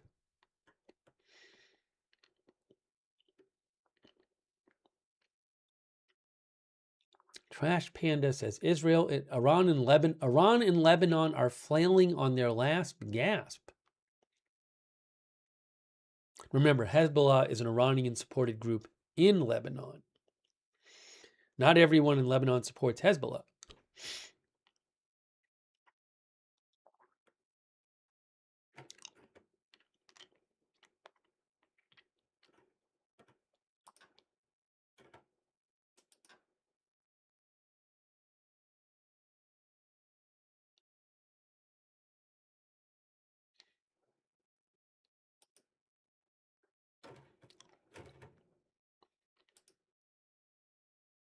I have a cough drop in my mouth because I've been sick for several days.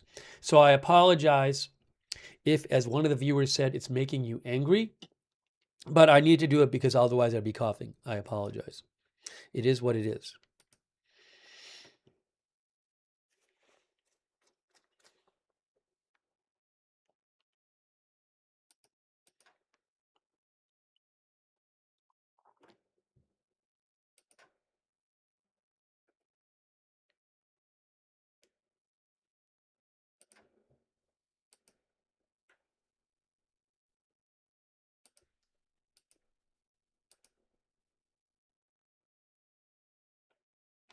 You can see here in the Washington Post article about the ceasefire in Lebanon.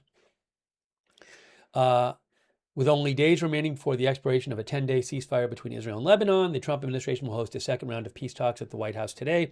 A U.S. official said President Trump will greet the participants. The ceasefire has only been tenuously weakly observed, with reduced but continued attacks by Israel and Hezbollah, which has not officially recognized the truce. And we see them attacking each other today, too.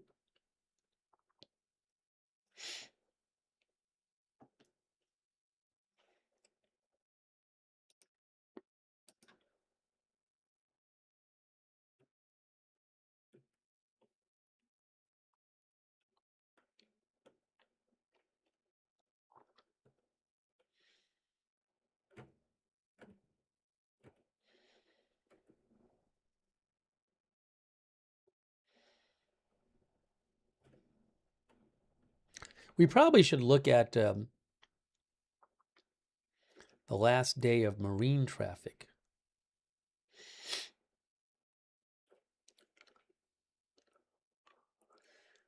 Let's do that.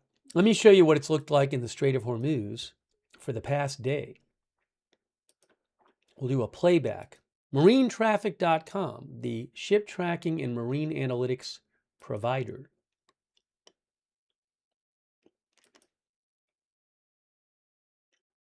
Okay, so this is going to be the last 24 hours.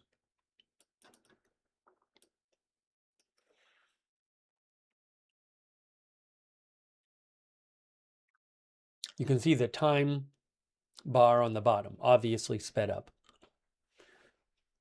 Been very quiet there the last couple days. Not much going through there at all. Handful of ships here and there. Looks like maybe the Arad 10 went through. Maybe LB Energy is going through. Presumably any of these ships going through would have permission from Iran. I believe Iran said that they had deposited some of the tolls in their bank, in their central bank.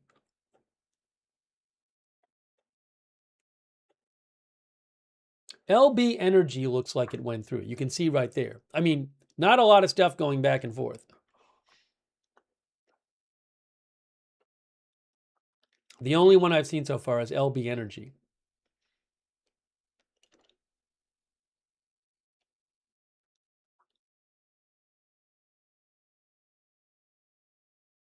We have seen ships the last few days go one way or the other way, either way.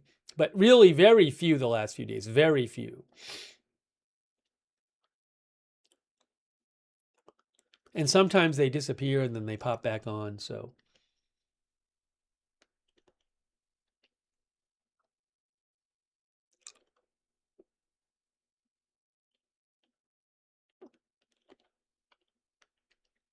Jeff says, looks like LB Energy paid a toll.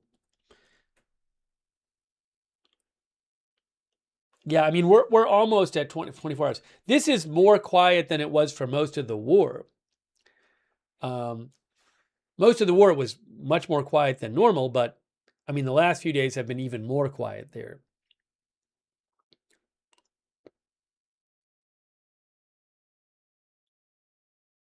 We're almost caught up on the 24 hours. Fort says, I see a deal in the near future.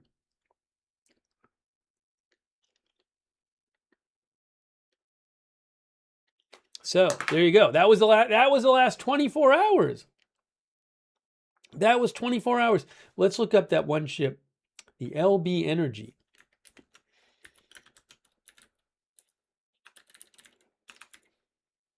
LB Energy bulk carrier under the flag of Panama. Destination supposedly Oman. Certainly looked like that made it through. So now this ship, oops, I didn't want to do that. Hang on. Fix this. Why is this being? This ship, I think, might have left from Iran. Yeah. Technically, this ship, I think, is violating sanctions. Because that's Iran here. Then the ship pulls out. That's from 4 days ago. Then it disappears off of coverage. Then it's back here as of 3 days ago. And it's moving.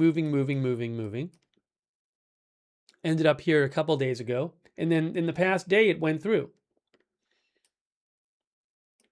But technically speaking, if it's leaving from Iran, that would be a violation of the blockade. I don't know if anything happened to it. It hasn't tried to leave the strait completely. Well, no, it has. But it hasn't tried to leave the Gulf of Oman.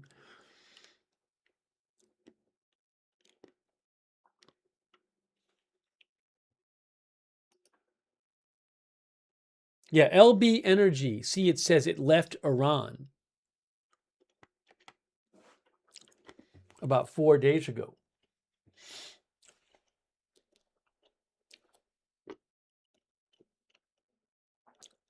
No, the blockade ships are here. The blockade line is here. Oopsie. Sorry, I know it's annoying, but I have this cough drop in my mouth. The blockade line is at the border of Pakistan and Iran over here. And then somewhere on the edge of this peninsula here, I don't even know if this is peninsula, but somewhere on the coast here, one of these points, and it's like a line across here. So the ship that went through today is still all the way over here.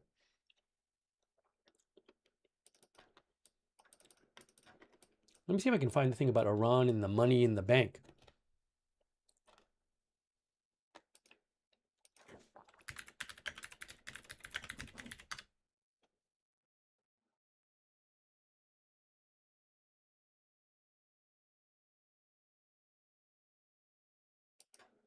Yeah, Iran claimed that it had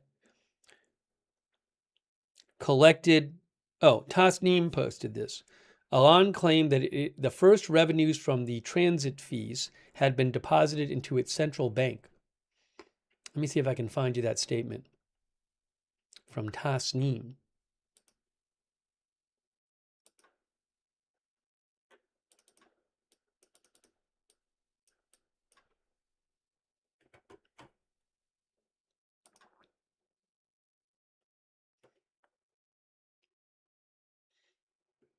I need to go back a little bit. Hold on.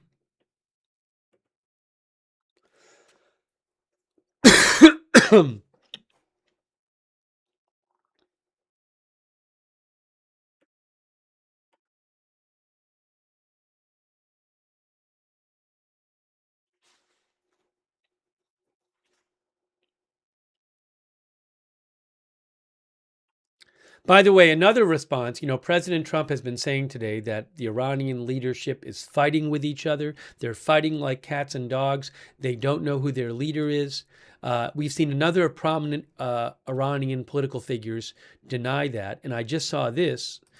This seems to deny it too, from the IRGC Naval Command. A message of joint unity from Sayed Mahid Mousavi and the IRGC Naval Command. The bank has specific goals. I don't know if bank means Navy.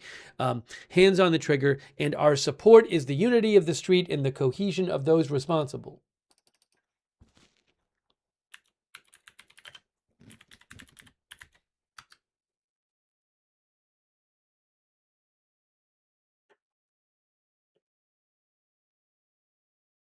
Let's see if I can find that post about the deposit of the money.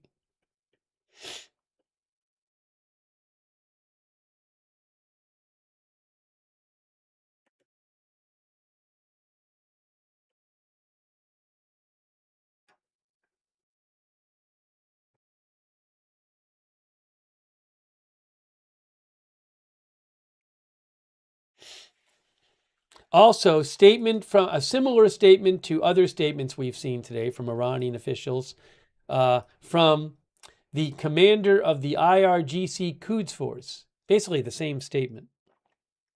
We are all Iranians and revolutionaries, and with the iron unity of our nation and government, and with complete obedience to the supreme leader of a revolution, we will make the criminal aggressor regret it. Clearly, it's a big deal for them to respond to Trump's claims of disunity. The Iranian government and the state media is making a big deal about claiming they are unified, which is interesting. Maybe they're worried that they don't want people to get ideas of rebelling against the government or something.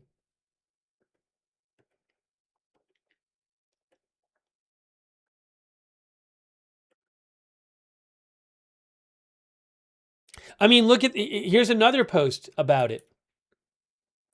Look at this. Darcy says, I think President Trump hurt their pride. I just saw this. If I can pull it up here. Let's go.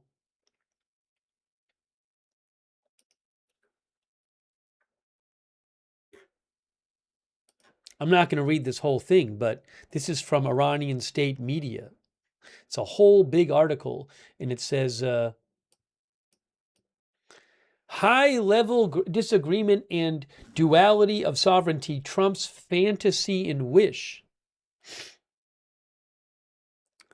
As political pressure within the U.S. on Trump regarding his claims about the goals of the war and the realities of the scene is increasing, they say,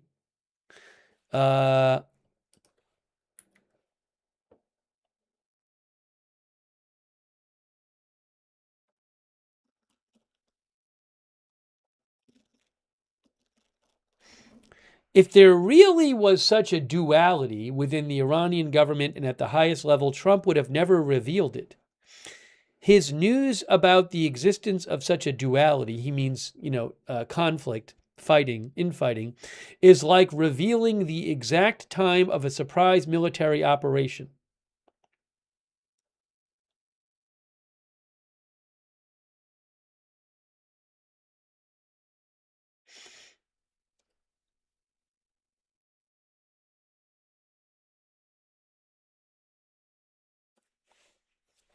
Anyways, it's just clearly something that's being talked a lot about in Iranian state media and by prominent Iranian figures.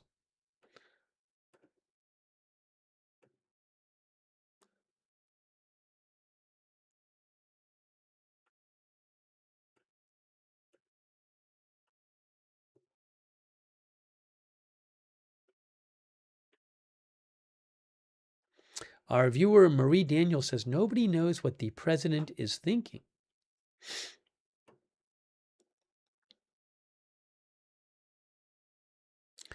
Poopy says Iran panic posting is a sign of weakness. Maybe Trump got to their heads.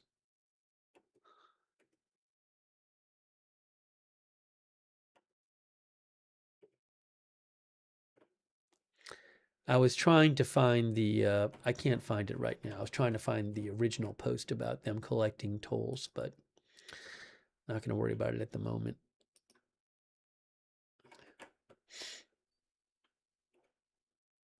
We should do a poll here.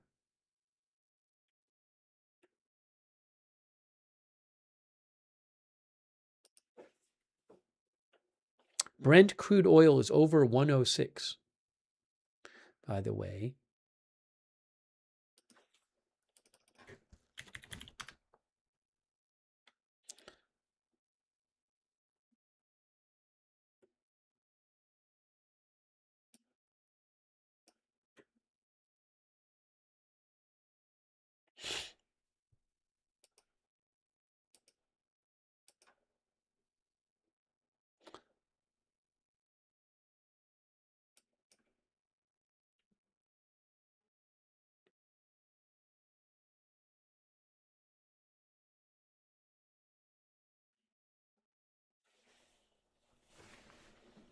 What should we do the question on?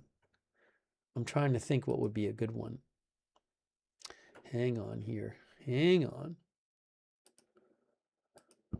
Excuse me. Excuse me.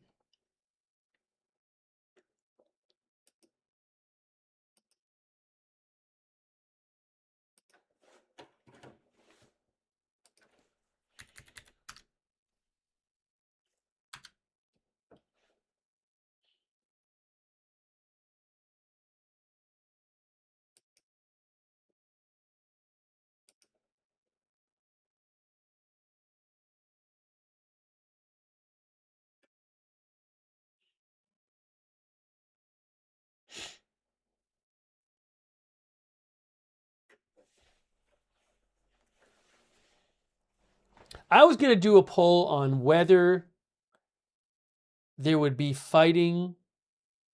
Oh, we should, one of our viewers mentioned Sushi Surpass Trump's post on True Social. I didn't show you all of them, so we should check out some more of them. I don't think I showed all of them.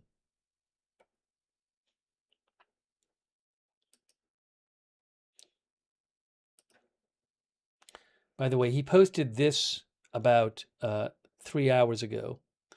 He said, for those people, fewer in number now than ever before, that are reading the failing New York Times or watching fake news CNN, that think I am anxious to end the war, if you would even call it that, the war. I mean, he has used that phrase. Please be advised that I am possibly the least pressured person ever to be in this position. I have all the time in the world, but Iran doesn't. The clock is ticking. The reason some of the media is doing so poorly with subscribers and viewers is because they no longer have credibility.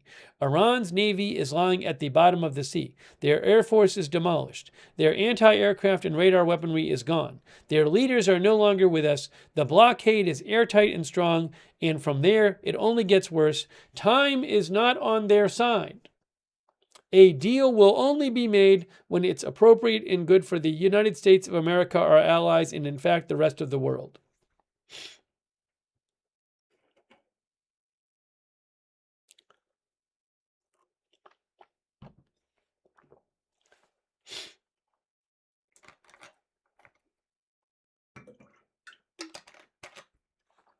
That was posted shortly before he spoke today and answered some questions.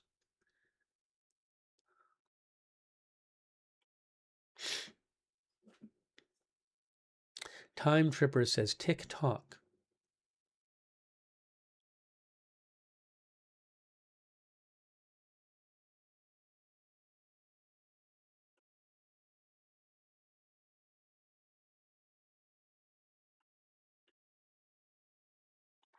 Land says the war, not a war, but war.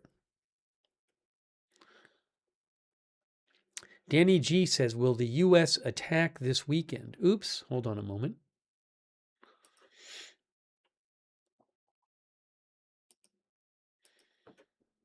We do need to do a poll. Hang on.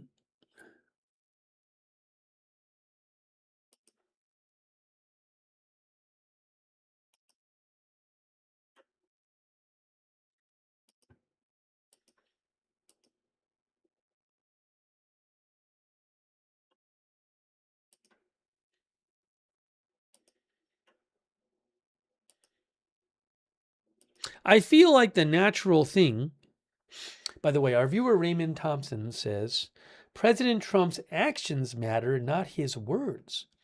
I feel like the natural thing to do a poll about is whether, like, the ceasefire will still be going a week from now, or President Trump puts a deadline. I have one. Will President Trump put a deadline on the ceasefire this weekend? Does that make sense? So the idea is by the end of the weekend, he'll be saying, okay, this ceasefire is not indefinite anymore. You got to give us a offer you got to say something to us by this date. So I feel like that could happen. Does that make sense? You see what I'm saying? Like he would post, okay, I'm giving them this deadline to get their act together and give us an offer. Lisa says he will. Douthis says no, he'll just attack. Okay, so will Trump put a deadline on the ceasefire this weekend? So anytime from now until Sunday night. Yes or no question.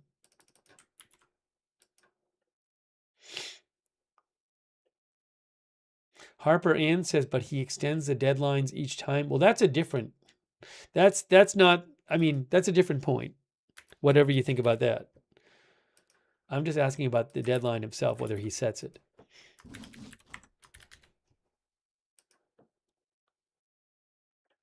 No, Dodo Bird, J.D. Vance is not currently scheduled to go over there. Maybe at some point he will, but that is, for the time being, not happening.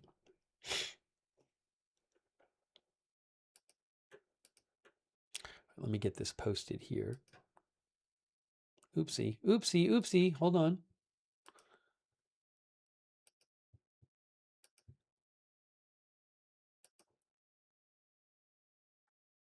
South America man said Trump said he's in no hurry today.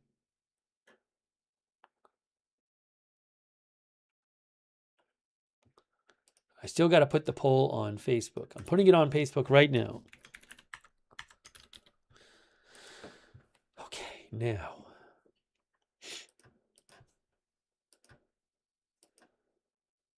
All right, the poll is active.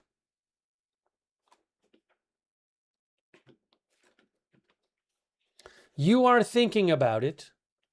Hold on a second here. You're thinking about it.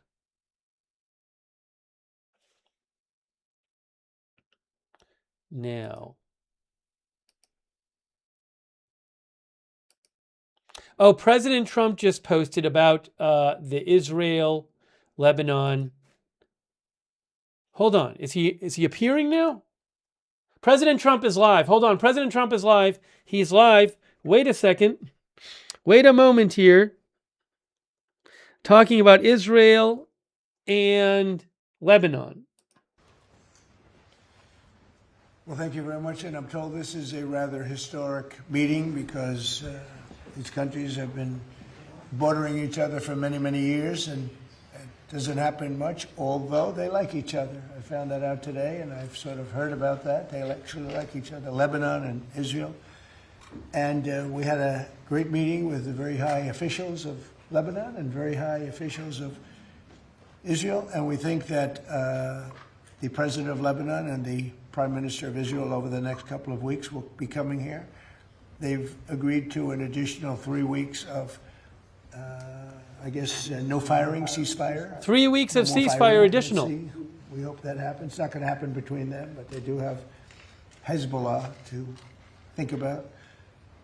And we're going to be working with Lebanon to get things straightened out in that country. I really believe it's something we can do just with the power of who we are. They're great people, the Lebanese people. We have our ambassador here who has done a fantastic job, ambassador to Lebanon from the United States. And we had a great conversation, and I think it's the beginning of something very important. It'd be a wonderful thing to get this worked out simultaneously with what we're doing in Iran. And I'd like to start by just asking JD, our vice president, our great vice president, to say a few words, and then Marco will speak, and then the representatives from the country. Mike Huckabee, you'll say a few words, Mike. You've done a great job, by the way. I appreciate it. Everybody does. And JD, please. Yes, sir. Well, first of all, congratulations. Congratulations to you and our Secretary of State, but most importantly, congratulations to the people of Israel and Lebanon. I think it's a major historic moment. We're going to extend the ceasefire for 3 weeks that's already in place between Israel and Lebanon. Of course, it wouldn't have happened without the president's direct engagement. The fact that you have these leaders of different countries coming together for the first time, they came together in the Oval Office, and they came together because of energetic diplomacy, of course, led by the President of the United States. So I think it's a big moment for the world. It's a big moment for our country, but just very proud to be a part of it. So thank you, sir, for making it happen. Thank you very much, JD. Thank you, Mr. President, for hosting this. Actually, the president wanted to be personally involved, and I'm glad he was, because it made it possible to get this extension. And it gives everybody time to continue to work on what's going to be a permanent peace between two countries that want to be at peace. Both are victimized by the same terrorist organization, a terrorist organization that no doubt has victimized Israel, but has also victimized the people of Lebanon. The people of Lebanon deserve to live in a country that's peaceful and prosperous. They have an opportunity to do that. They have a history of that. And what's standing in the way is an organization that operates, a terrorist organization that operates within their national territory that threat needs to be eliminated. And so thank you, Mr. President, for this gathering today and for convening it and being a key part of it. And it buys us time to continue to work. I'm very optimistic that in a few weeks we'll be even closer to the kind of permanent peace that the people of Israel and Lebanon deserve. Thank you very much. Michelle, please. Well, I would like to thank the President, the Vice President, and Secretary to make this historical meeting today that bring two countries that they've never been next to each other more than today in a way. This is 60, 70 years in the making, and today is really the historical day. Thank you, Mr. President, Vice President, Secretary, and we are going to keep going, working for a peace that hopefully we'll get it as soon as possible. Thank you. You're a very successful man. And when I asked him if he'd like to be ambassador to Lebanon, I said, could be a dangerous job. He said, well, I'm Lebanese. I was born in Lebanon, and your parents have a whole big history. He said, danger doesn't matter to me, really. It's something I want to do. He's very successful. He didn't need this. And I think it's probably more dangerous than you even thought, but you've done a fantastic job. So. It is an honor for me to serve you, Mr. President, and then I'm going to go till the end. Thank you. Thank you very much. And likewise, Mike Huckabee, we all know Mike, and he didn't need it either, did he? But he's doing a fantastic job. Mike, go ahead, please. I just want to say, Mr. President, what an amazing opportunity to be here at a moment of history. The people of Lebanon, the people of Israel are neighbors, and they want to get along. They can get along. But it's like neighbors who have a rough little kid living in the neighborhood who keeps throwing rocks at everybody's window. And if the kid will quit throwing rocks, the neighbors can get along and start actually working together. The President has initiated something that is truly bringing the neighborhood back to a neighborhood and recognizing that the problem is not Lebanon and the problem is not Israel. The problem is Hezbollah, the bad little kid throwing rocks. That's what the President is getting launched today, to get that little kid out of the neighborhood. Thank you. Mr. Ambassador, please. Well, thank you, Mr. President, for your hospitality, for bringing Israel and Lebanon together here in the Oval Office. Israel wants peace with Lebanon, and Israel wants security for its citizens. We're united with the Lebanese government in wanting to rid the country of this malign influence called Hezbollah. And now that, Mr. President, under your leadership, Iran has been so degraded, the possibility of degrading Hezbollah and liberating Lebanon from their occupation is real. So we hope that together under your leadership, we can formalize peace between Israel and Lebanon in the very near future. And we are just very thankful for the opportunity. Well, thank you, and I look forward to having the next meeting with your great Prime Minister. He's a wartime Prime Minister, with Bibi and with the President of Lebanon. It will be fantastic. I think lots going to happen. Madam Ambassador. Of course. Thank you so much. Thank you so much, President Trump. Thank you for your leadership, for making sure to be presiding over this historic moment. I want to really say thank you to the United States under your leadership for all your effort to help and to support Lebanon. And I think with your help, with your support, we can make Lebanon great again. Thank you so much. Sure, thank you. I like that phrase. Sounds nice. That's a good phrase. I'm at GA. Thank you very much. I think we will. Any questions? Yeah, please. President Trump, Anthony Mushak from MTV Lebanon. Yes. First, thank you for having us in the White House for the year and a half. This is historical for our audience as well. We would like to ask you 2-3 questions. First question, the peace between Lebanon and Israel. Do you think it will happen this year? I think it has a great chance. I mean, you know, they're friends about the same things and they're enemies on the same things, and it has to do with, I guess you could say, a couple of countries, but certainly it's, if you look at Hezbollah, that's where everybody seems to be united against them. So they are both very united in that way. You know, I think there's a very good chance of having peace. I think it should be an easy one. Relative to some of the things we're working on, it should be an easy one. But it's been so many years because nobody focused on it. But Lebanon was a great country. It was a beautiful country, smart people, very brilliant people, doctors, professors, economists, some of the smartest people on the planet. But it got torn apart by different factions and nothing having to do with them, outside factors. So I think it can be brought back pretty quickly. And when do you think our president will meet Netanyahu here at the White House? I think we'll do it during this period of time, during the 3-week period, ideally. I mean, I'd like to suggest over the 3-week ceasefire. If you can do that. Well, we're here. We'll do it in the Oval Office. And regarding Hezbollah, he's not responding to our government. He's doing whatever he wants. What do you say for Hezbollah? Well, look, Israel has to, I mean, we're just talking about it. Israel is going to have to defend itself if they're shot at, and they will. I would never say that they can't. It would be nice if they wouldn't have to bother with that, but if something happens, they're going to have to defend themselves, as you know. But they're going to do it carefully, and they're going to be surgical as opposed to beyond surgical. And, you know, there's a lot they can do. But Israel is going to have to defend itself. And regarding our Lebanese speaker, Nabil Berri reportedly told Prince Yazid bin Farhan that Lebanon will not move forward with peace unless Saudi Arabia is involved. What is your reaction to that statement, and do you believe Saudi Arabia must play a central role in a potential Lebanon-Israel peace process? Well, Saudi Arabia is great, and they have a great leader. And I think that they'd be very happy with this. I haven't spoken to them, I will.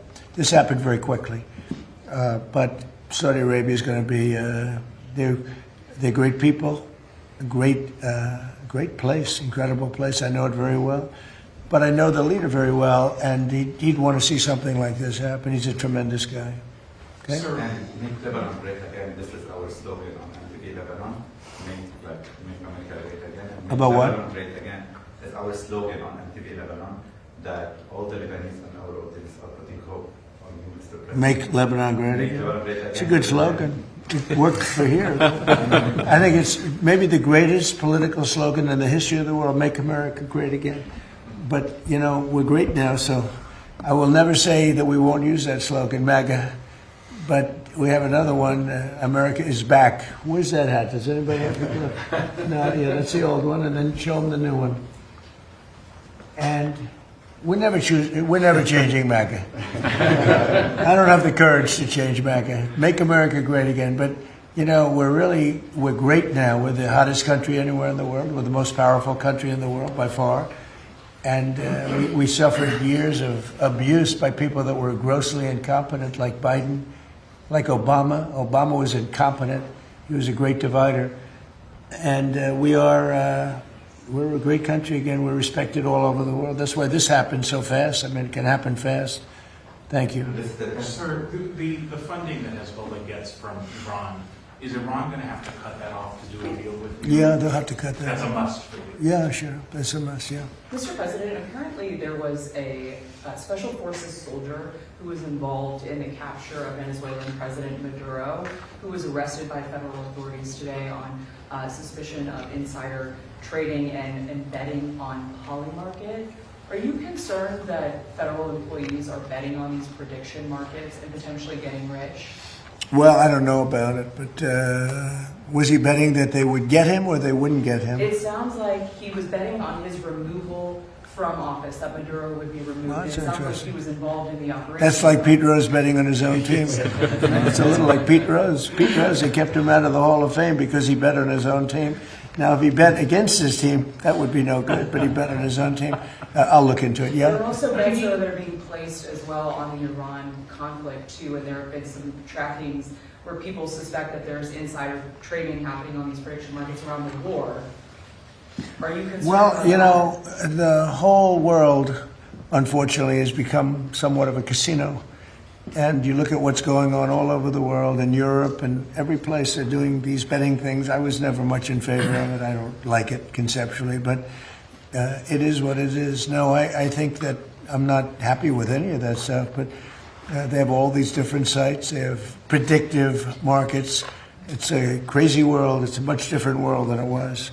Please. We talked about the Fed's renovation. Can someone other than the Justice Department find out the things you said you wanted to learn? Well, could. I mean, look, it's pretty easy. When you look with Jerome Too Late Powell, I have a real problem because he should have been lowering interest rates a long time ago.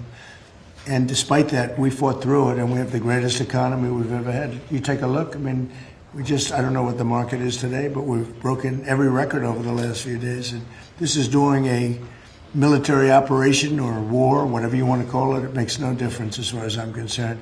But we have this unbelievable economy. The S&P has a new record. The Dow is right at a new record. We already broke the record with the Dow. People said it wouldn't happen in 4 years. They said in 4 years it won't be able to be possible to break 50,000, and we broke it with the Dow. And I'm actually a little bit surprised that we're breaking it constantly, even now, during this conflict. Because when we broke it, I called a lot of the people here. I called JD, I called Marco, I called Howard, I called Scott. I said, I hate to tell you fellas, but we have to do a little bit of a detour. We have to go to Iran and make sure they don't have a nuclear weapon. We had just broken every financial record.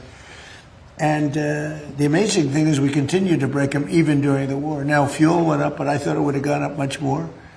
And a lot of ships are coming to the United States, and they're using the United States instead of the Hormuz Strait. Amazing things are happening. Our country is amazing. You know, we don't have an oil shortage. We're drill, baby, drill. We are right now producing more oil than Saudi Arabia and Russia combined. Did you know that? More, and in about a year from now, we'll be doing double the level. And Venezuela has been fantastic. We have a great relationship with that country and with the people that are running the country. And we're taking in millions of barrels of oil, millions and millions from Venezuela. It's been a great experience, to be honest with you, and they're doing a very good job, and they have our backing. Okay? Mr. President, you said that... Can you just clarify again what exactly... Here we go. Listen to this. No. Just clarify. Here we go. Here's his bomb. What have the two sides agreed to here? 3 weeks ceasefire with the 3 weeks. leaders coming? Yeah, 3 weeks. And the leaders will most likely be coming here during that time. And I think when they do, that's a very historic meeting. They haven't met for many, many years, as I understand it. Never. They've never met. Think of that. They're next to each other. They're great people, and they've never met. This should be an easy one. Okay? Good question. Thank you. The Lebanese law, we can't communicate with Israel. What we can do about this law? Like, if we talk with Israel, it will be a crime for us as Lebanese.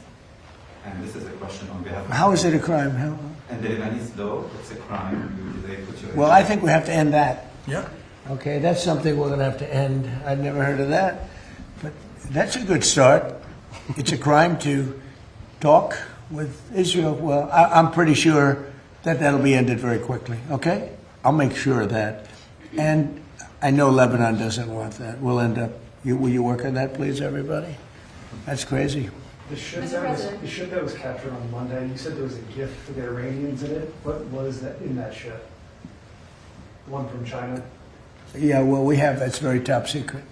Yeah, there was stuff in there, but it's top secret. I'd like to let you know. That's a good question. That's one of those little questions where, oh, this is not good. No, it's, we have a lot of things that we got. You know, that the Strait, what we've done with the blockade is amazing, and nobody gets through, and nobody wants to get through. Nobody's trying. The one tried; they shut out the engine, but nobody's trying. We have complete control. Now they can drop their mines in there and do all those stupid things. It's just going to take longer for them to make money because the mines are going to affect them much more than they're going to affect us. But and we don't know that they're doing that, but they could be that doing that. If they're doing it, it's a very foolish thing to do. Just like for Iran to shoot at Saudi Arabia, UAE, and Qatar, and Kuwait, Bahrain, all the different places they shot. Nobody expected that. They thought they'd shoot at Israel in all fairness, but you didn't expect they'd be shooting at numerous other countries. I think it was a big mistake. If they're putting mines down, it's a big mistake for them, I will say. Are you angry at China for what they sent Iran? No. So there's some reporting today. No. I guess we do the same thing, don't we? With other countries. You know, it's like one of those things, but nothing that it wasn't earth-shaking. Yeah. There's some reporting today, sir, that you intend to invite Vladimir Putin to the G20 in Miami. Is that the case? No, but if he came, it would be probably very helpful. You know, I've said a long time ago, when they made the G8, the G7, they threw Russia out before my time. That was Obama and a certain prime minister from a place called Canada, Trudeau. And I said, that's a stupid thing to do. And I was right. You know, I'd go to these meetings of the G7, and about 90% of the meeting was talking about Russia and what's going on with Russia. And I said, why'd you throw them out? You know, if they didn't throw them out, they would have been much better off, in my opinion. You know, it should have been the G8. But when they threw out President Putin, he was very offended by that. He was, you know, rightfully, but he was very offended by that. I venture to say you probably wouldn't be having these problems if you didn't throw him out. Okay? So he's not coming to the G20? Not that I know of, but... Because there are senior administration officials being quoted in news reports this afternoon that says the Russians are being invited to at least ministerial... Well, you're saying being invited as opposed to coming. I don't know of the invitation, but if he were invited, I don't know. Would you like to hey, I'm of the opinion that you talk to everybody. I'm not one of these guys who say, oh, let's not talk to him. You know, there's a war going on. Let's not talk to him. I like talking to everybody. If you're a smart person, if you have control over your emotions and all the other things you need control of, I'm somebody that believes in talking. I don't know of that. I don't know that he's coming. I doubt he'd come, to be honest with you. I sort of doubt he'd come. But we're working on trying to get that one solved. That would be number 9. I've ended 8 wars, and that one is, but they continue to fight. The hatred between him and President Zelensky is extraordinary, I can tell you. Can I ask you a FIFA question, sir? What do you think of this idea of replacing Iran with Italy in the World Cup? I don't think about it too much. Okay. That's an interesting question. Let me give it. You know what? Let me give it that a little thought. That's a very. Is that what they're doing? They're thinking about replacing it. Apparently, it's a proposal. Let Marco make his poly. Marco, could you make a statement on that, please? What do you think of? There's nothing from the U.S. has told them they can't come. I mean, the problem with Iran, it would be not their athletes. It would be some of the other people that would want to bring with them, some of whom have ties to the IRGC. We may not be able to let them in, but not the athletes themselves. But no one's, I don't know where that's coming from, other than speculation that Iran may decide not to come, and then Italy would fill their spot. But if they decide not to come on their own, it's because they decided not to come. What they can't bring is a bunch of IRGC terrorists into our country and pretend that they're, journalists and athletic trainers. Sir, is the government going We would not want to affect the athletes. Is the government going to buy a stake in Spirit Airlines? So Spirit is an airline that's had some trouble. They were going to merge with People Express, or one of them, a number of years ago, and Barack Hussein Obama decided it was a bad idea. How did that work out? It's bad for both of them. That would have been a natural merger. Not United and American, but Spirit and the other. We're looking at helping them. We have 18,000 people that live in this country that are great people and great employees, and we're thinking about doing it, helping them out, and meaning bailing them out or buying it. I think we just buy it. We'd be getting it virtually debt-free. They have some good aircraft, some good assets, and when the price of oil goes down, we'll sell it for a profit. I'd love to be able to save those jobs. I'd love to be able to save an airline. I like having a lot of airlines, so it's competitive. So we are looking at Spirit. It's in a bankruptcy. It's in bankruptcy court, and we're looking if we could get it for the right price. I'd do it to save the jobs, and we have somebody that wants to run it, do a good job, smart person, and if they run it properly, and if prices come down, all of a sudden it's a valuable asset. And they have some very good slots too, which are pretty valuable. You will visit Lebanon and visit Ambassador Isa to the embassy because we're building a huge U.S. embassy in Lebanon. Are you going to plan to launch it or open or attend for the opening? You want to answer that?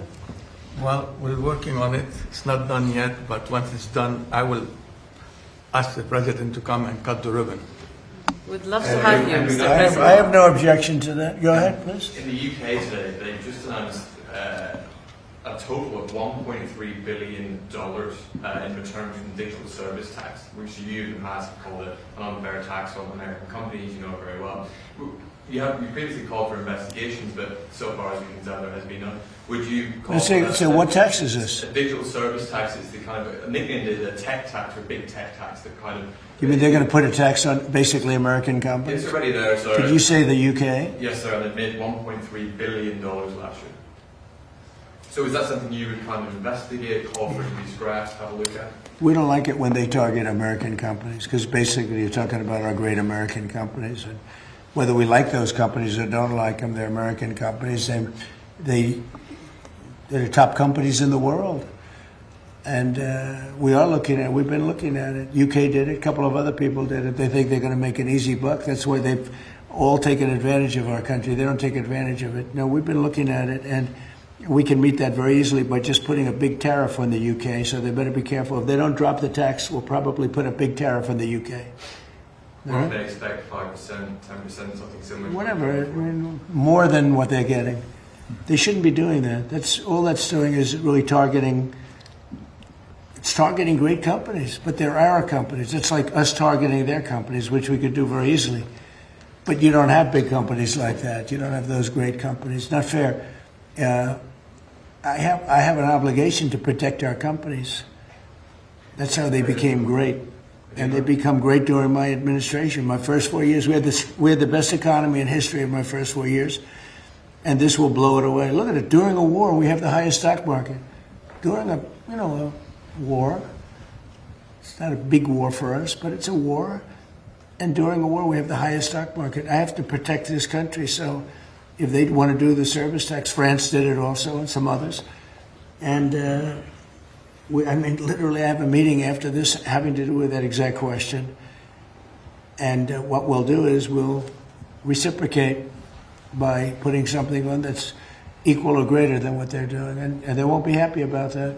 No, that's enough. You've asked so many questions. I emailed the Virginia Department of Elections earlier today and asked them if they had seen any evidence of election tampering, of fraudulent mail ballots being cast in the Tuesday election, or if there was any evidence of non-citizens voting in that election. Why did you say that that election was rigged? Well, you have mail-in ballots, and they found a lot of them at the end of the day, all of a They said sudden. that they have received no credible information related Well, to I know you'd say that no matter what. You've been saying that for years, and now they're finding out that the 2020 election was totally rigged. And when you look at what just, excuse me, how do you defend what just happened where your Southern law, whatever it is, has given money to KKK? They're supposed to protect people, and they're paying all these people, crooked as can be, millions of dollars going all to all these people that they're supposed to be protecting from, but they're actually supporting them because they want to have companies that they can protect and because they want to rig elections. That was all a rigged election. All of the things with Charlottesville, all of the stuff that they did.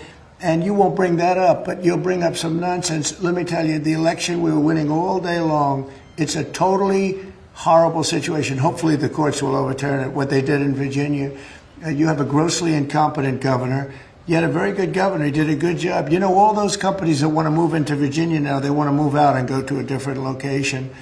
So that's my opinion. I believe it was a rigged election. Virginia's known for it. It was a rigged election. They had a lot of ballots, mail-in ballots. Anytime you have mail-in ballots, you have cheating. Did you have something? Yes, you said that the U.S. will work with Lebanon to protect itself from Hezbollah. What does that look like exactly? What is it? You said that the U.S. will work with Lebanon to protect itself from... Well, we're just going to work with them. I mean, we have a good relationship with Lebanon. It's amazing that, it's the amazing thing is they actually have sort of a good relationship with Israel, and they don't deal with each other, but now they're going to deal with each other. We're putting them together. What's the material support that you intend to... We're going to help. We're just going to help them. We're going to help them. They're great people. It can be a really good country again, maybe a great country again. And I think you have all the ingredients, so we're going to work together. And I think Israel's going to be terrific. But they do have a common problem. It's Hezbollah. Okay, a couple of more. Some House Republicans are saying that they don't want to vote for a bill that just has the Homeland Security funding. Would you support them expanding that to include other tax and defense? Well, I'd love to see one thing. You know what that is? Save America. I'd love to say the Save America Act, which is voter ID, which is proof of citizenship, which is, by the way, no mail-in voting, which is a fraud. Anytime you have mail-in voting, you're going to have a fraudulent election.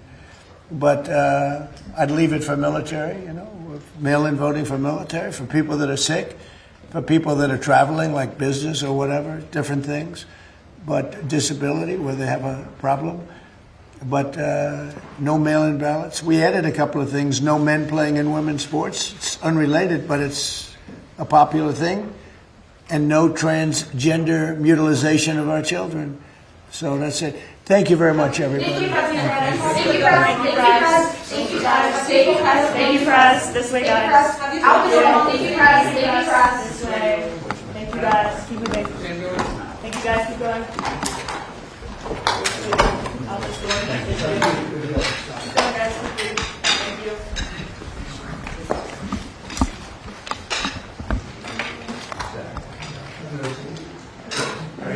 you. We actually got to see President Trump answered questions twice in like 3 hours. All right. Hold on a moment.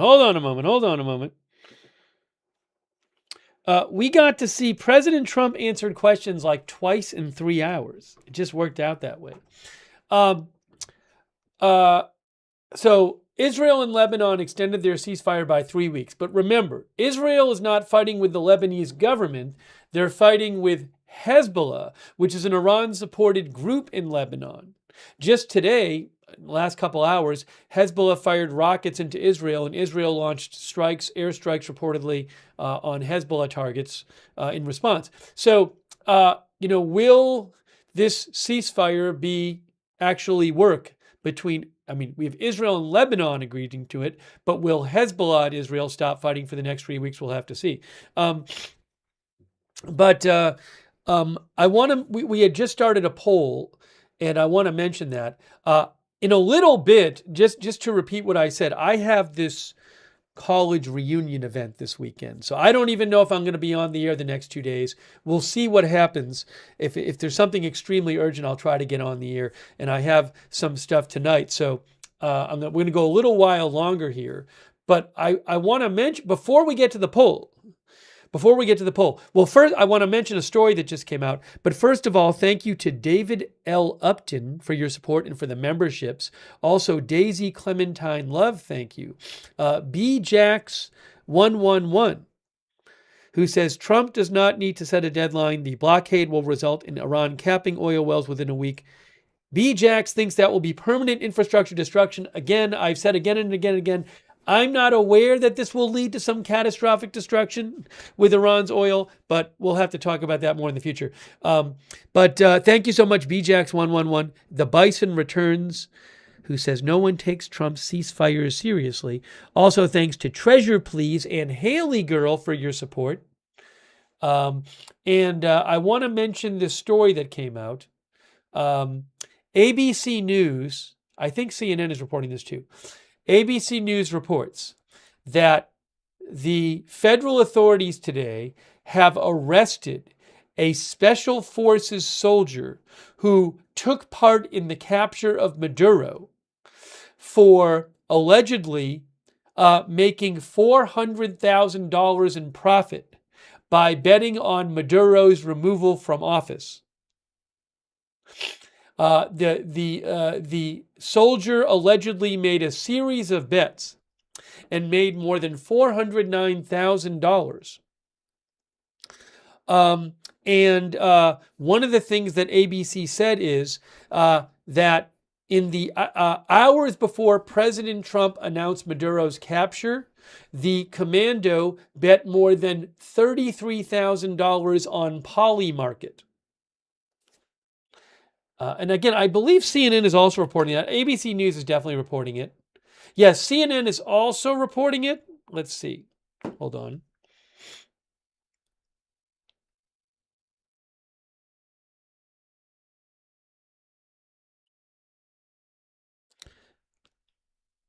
Yes, CNN is reporting the same story. A special forces soldier who was involved in the capture of Maduro was arrested for allegedly making more than $400,000 betting on the operation. And both of these reports say that this betting was seen as suspicious either immediately or almost immediately.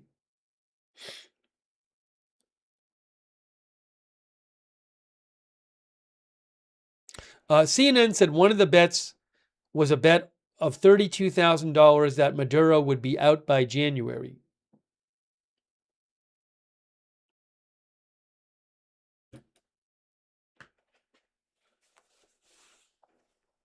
Okay, so I just wanted to let you know that that story is being reported.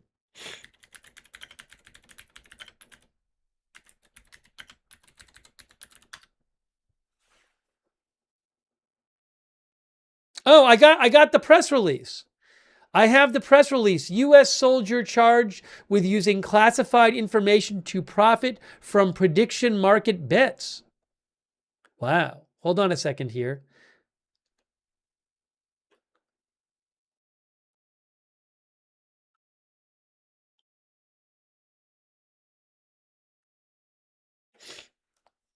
I'm going to read this to you.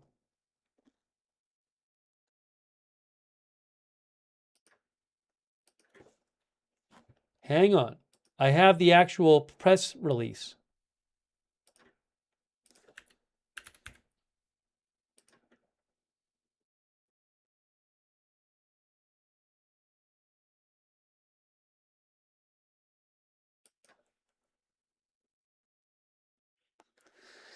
They say that he was an active duty soldier. He was involved in the operation to capture Maduro. And he placed bets on these positions, placed bets on Polymarket.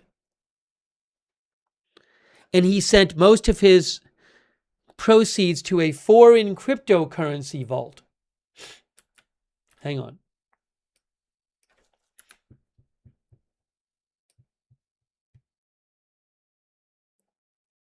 So they said he was involved in the capture of Maduro and then profited, made over $400,000 betting on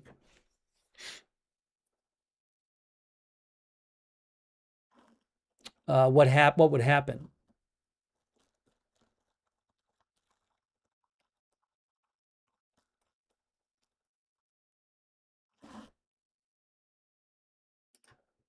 So hold on a second. Details, I'm going to show you this right now. Details from Justice Department. Detailed allegations from Department of Justice.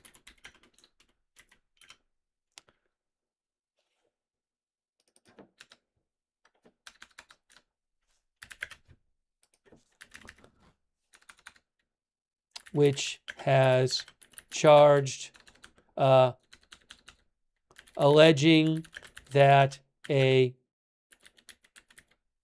soldier involved in the capture of Maduro made over $400,000 betting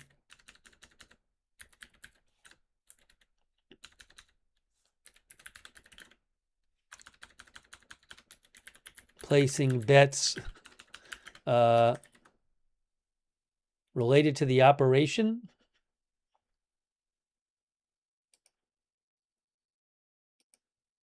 Hang on. Give me a moment here. I'm going to show you in a second.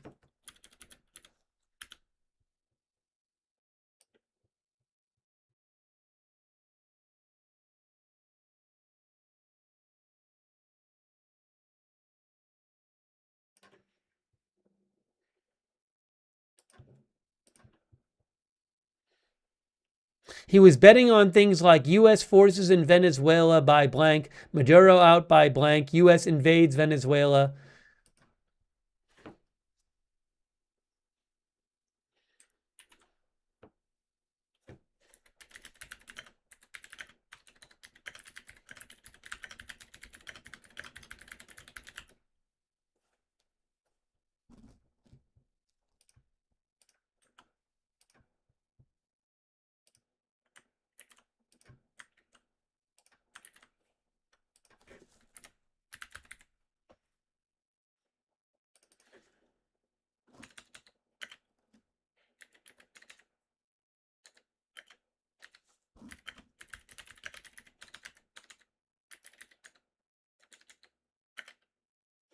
Detailed allegations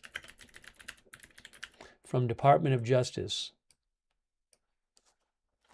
about a soldier involved in the capture of Maduro who allegedly made over $400,000 placing bets related to what would happen in Venezuela. Okay.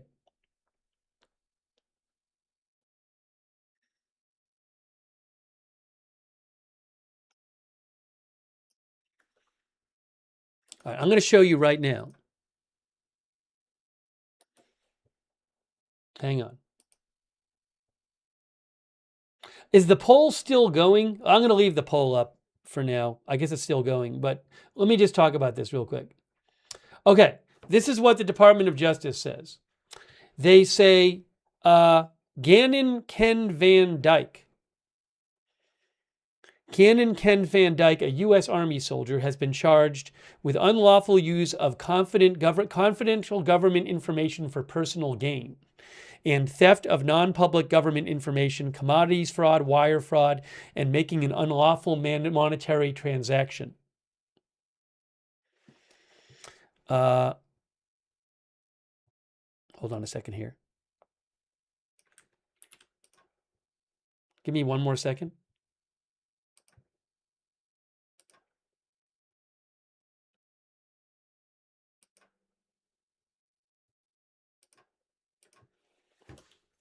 The soldier, the U.S. Army soldier, Gannon Ken Van Dyke, has been charged with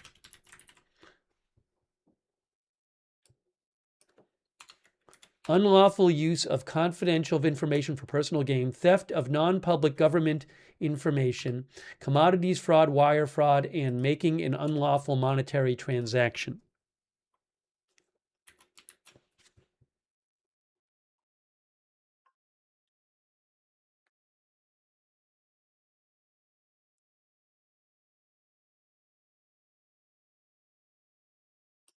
All right, let me show you what the allegations are.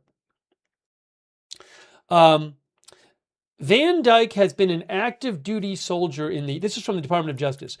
Van Dyke has been an active duty soldier in the U.S. Army stationed at Fort Bragg, a military base located in Fayetteville, North Carolina. In connection with his work, Van Dyke signed non-disclosure agreements in which he promised to never divulge, publish, or reveal by writing, words, conduct, or otherwise any classified or sensitive information relating to military operations. Starting around December 8th, and continuing through at least January 6th, Van Dyke was involved in the planning and execution of Operation Absolute Resolve, a military operation to capture Maduro, and had access to sensitive, non-public, classified information about that operation. In 2025, Polymarket, a prediction marketplace operated by blockade Incorporated, began offering binary event contracts related to whether certain events involving Venezuela and or Maduro would or would not occur. These event contracts included the future likelihood of U.S. forces in Venezuela by certain dates, the future likelihood of Maduro being out or removed from power by certain dates, the future likelihood of the U.S. invading Venezuela on or before January 31st, and the future likelihood of President Trump invoking war powers against Venezuela by a certain date. As alleged, on or about December 26th, 2025, Van Dyke created a Polymarket account, funded it, and began trading on Maduro and Venezuela-related markets. In total, he made approximately 13 bets from December 27th through the evening of January 2nd. Those bets all took the yes position on U.S. forces in Venezuela by January 31st. Maduro out by January 31st. Will the U.S. invade Venezuela by January 31st? Or Trump invokes war powers against Venezuela by January 31st. Van Dyke bet a total of approximately $33,034 on those outcomes, while in possession of classified, non-public information about Operation Absolute Resolve. Let's see here. Hold on a moment. Then they say,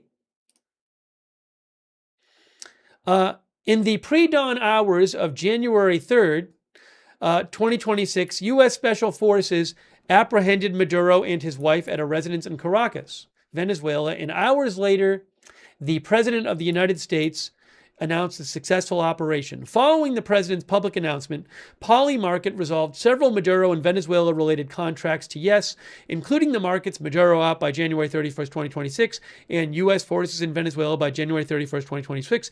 As a result, Van Dyke won his wagers on those contracts. In total, Van Dyke allegedly profited over $409,000. Hold on a second here. U.S. soldier involved in Maduro capture arrested for betting, for related bets,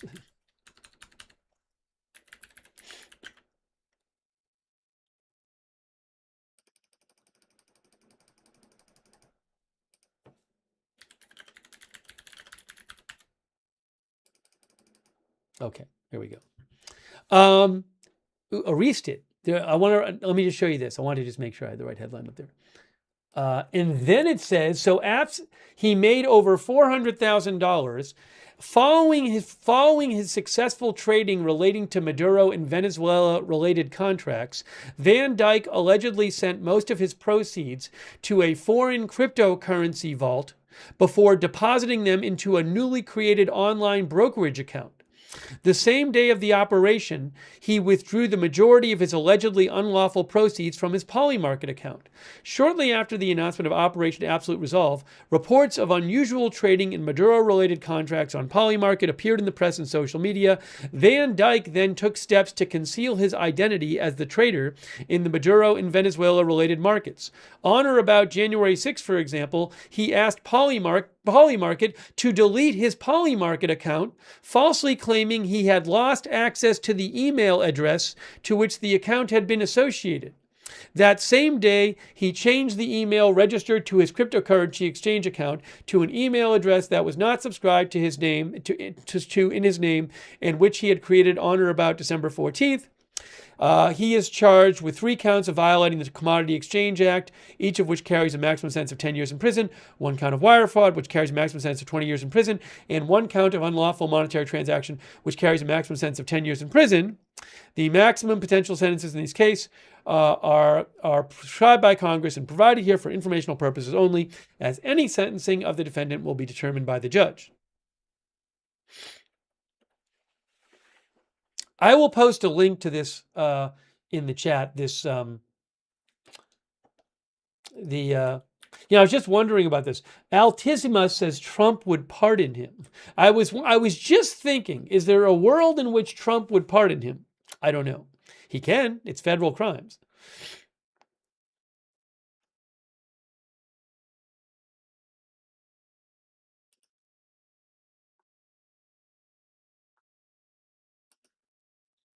Should we make that the poll, or is that too divisive a poll?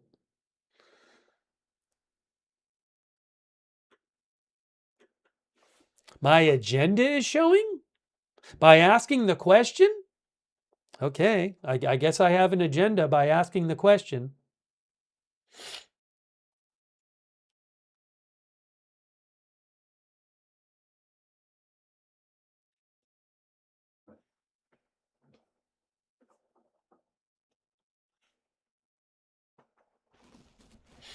Let's see here.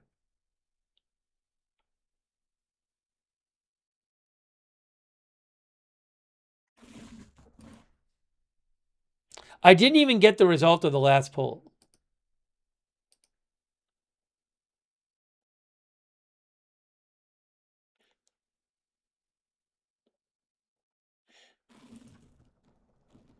Master Pants thinks pardon after some time served might happen.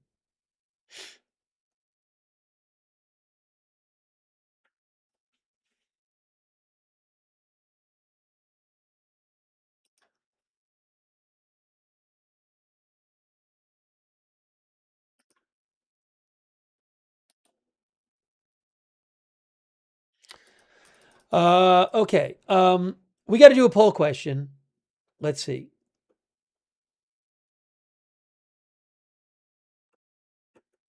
We need to do a poll question.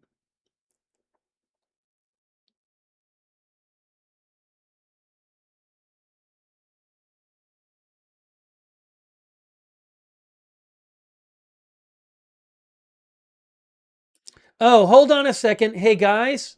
Also, I have another update for you. Other story. Barak Ravid of Axios. Axios is reporting that Iran's Revolutionary Guard Navy laid more mines in the Strait of Hormuz in recent days.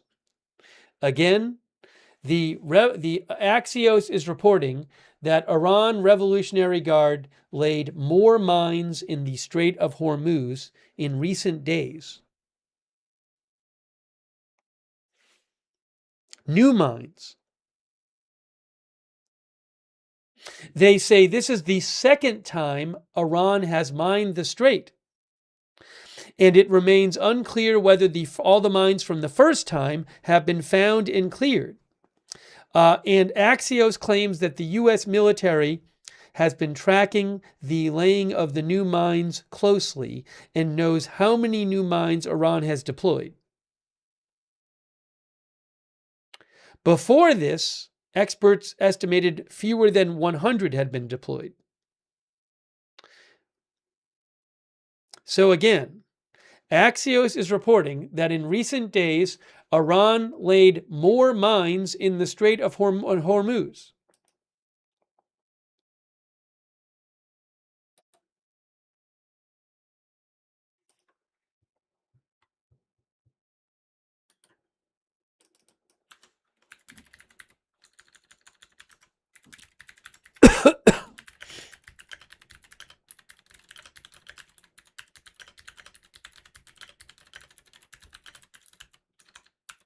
Why didn't they intervene? One of the viewers said. Well, first of all, I'm not sure how these were laid. You know, an article yesterday from the Washington Post said that some mines had been laid that were GPS based, that you could just put them in the water and they'd go there. And also, apparently, you can lay mines with very small boats. So I don't know if that was something that could be tracked in real time. Excuse me.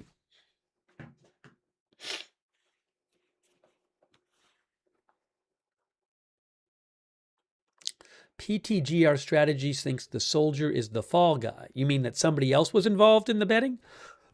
Oh my gosh. I'm falling apart. I gotta have a cough drop.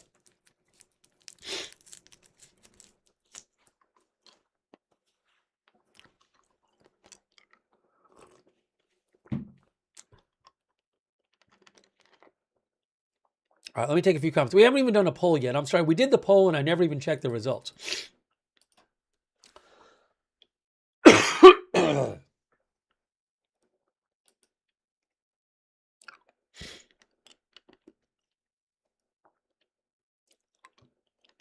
Did the poll get posted on YouTube? I think it's probably still up there. Yeah, it's there.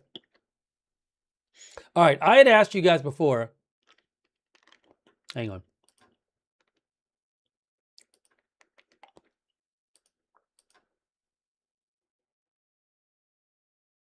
I had asked you guys before. I said, will President Trump set a deadline this weekend for the ceasefire? And then right as we were about to do the results, he started speaking. So over there on YouTube, just to show you what people said.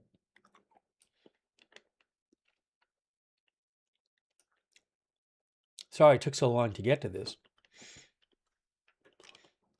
On YouTube, 60% said no, 40% said yes.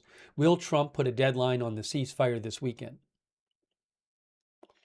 On Facebook, it was 57% no, 43% yes. Pretty similar. And then, so Twitch, I can't see what happened. Does anybody in Twitch remember what the poll result was in Twitch? Did anybody see the poll in Twitch? This was like an hour ago because it was before President Trump spoke.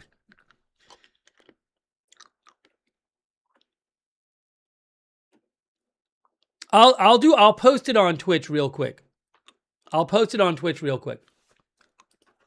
Again, we'll do a quick poll on Twitch.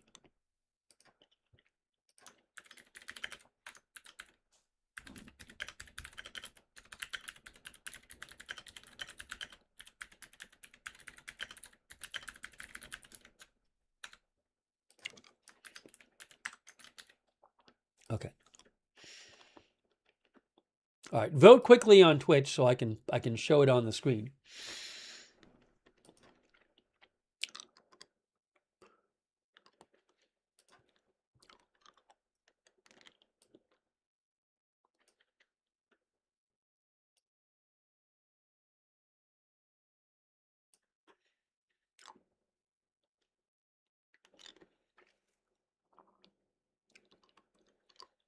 Yeah, Trump answered questions twice today. You can rewind this broadcast, and you can check it.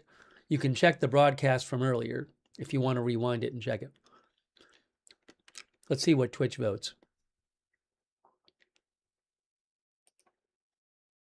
Yeah, I'm sorry. I can't. I mean, I'm sorry about the cough drop, but if I don't have it, then I'll be coughing.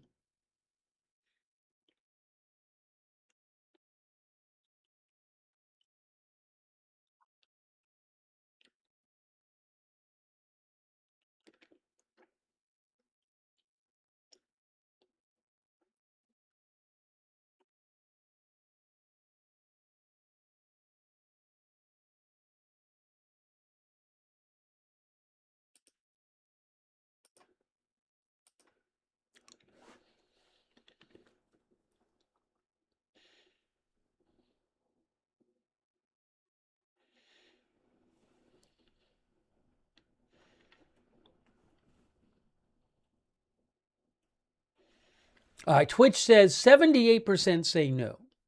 So no one on every platform.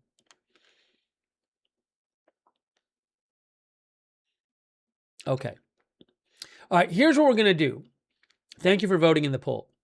Here's what we're going to do. So, again, I have this... hold on a second here. By the way, thanks so much to Troy Gann. Thank you, Troy, our member, for being a member. So, I have this event this weekend. Again, it's this college reunion event. This is, people are like flying in for it and stuff. So, a lot of friends I haven't seen in years. So, I don't know if I'll... I might not be on the next 2 days. It just depends on what happens and what my time looks like and how, if there's something urgent enough, I'll try to get on the air and cover it. But what I need to do is start wrapping this up because I got to meet some people tonight. Again, if something's urgent enough, I can always try to get on the air. But, so I apologize in advance. But I'm going to start wrapping up this stream. But I'm glad we got to do some coverage today. And we got to see... If you didn't see it, Trump answered questions twice. So I'm sorry for a bit of a shorter stream today, but I need to go do this. So I will, be posting on X. And again, if there's a huge enough thing that goes on, I can always do my best to get on the air. So, but just know that if you don't see me, that's where I am. By the way, on X, I'm at Lookner. You can follow me over there. And the Department of Justice did just post about this. U.S. soldier charged with using classified information to profit from prediction market bets. Gann and Ken Van Dyke allegedly made $400,000 trading on Polymarket on the basis of classified information regarding the timing of a U.S. military operation to capture Nicolas Maduro, an operation that he was involved with, which we talked about a little earlier. So I'll post a link to my X in the chat. But I really appreciate people... being here for the stream today, and a lot of people writing in with your comments. Thanks for letting me read your comments on the air and sending messages. I'm sorry I couldn't stay on the air longer and get to more messages, but I need to go do this. But thank you for watching and for writing in and for sending me updates and all that. And we will certainly have more coverage in the days to come. But again, tomorrow and Saturday, you may not see me, we'll see. But after that, we should be good to go. All right, so, but subscribe, follow Agenda Free TV. We cover all kinds of live breaking news without an agenda. And also, I would suggest turn on your notifications. I never know in advance what our exact schedule is going to be. But if you want to get a message, a notification, whenever we go live beforehand, we have our free notification system. It works great. It's free. It's really reliable. The mods will post a link to sign up for it in the chat, sign up for the notifications. You can also find the link to sign up for the notifications in the description of this video on YouTube and Facebook. I'm sorry I still have a cough drop in my mouth, but this is the way it has to be right now, today. So sign up for the notifications. And but again, I really appreciate everybody tuning in and everybody participating in the chat, who participated in the chat. Also, huge thanks to our moderators. Our moderators are fantastic. They are the reason that we can have chat rooms, and they are awesome. So I really appreciate them being here. Ruth over on YouTube, Beth Mythical, Haley Girl was there today. And all of our other moderators over there, thank you. Twitch moderators, thanks so much. People like Big Ball of Yarn, LB Prairie Dawn, Idaho Star, Matthew Kohai 3, thank you so much. Also on Twitch, thank you to Needle Nose for the gift sub on Needle Nose, thank you, on Twitch. And also Linda Belk, Larry, and Misha, who moderate for us over there on X. And our Facebook moderators, Kay Lowry Body, Paul Anderson, and all of our other moderators over there. Thank you so much. And hold on a second here.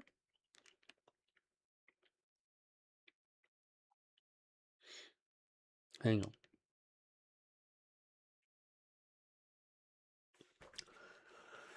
So thank you to our moderators. Thanks to everybody who supported the channel today. That's so nice of you guys. I think I thanked everybody, but really nice of you guys. Your support is what allows this channel to exist, so thank you. Much appreciated. Another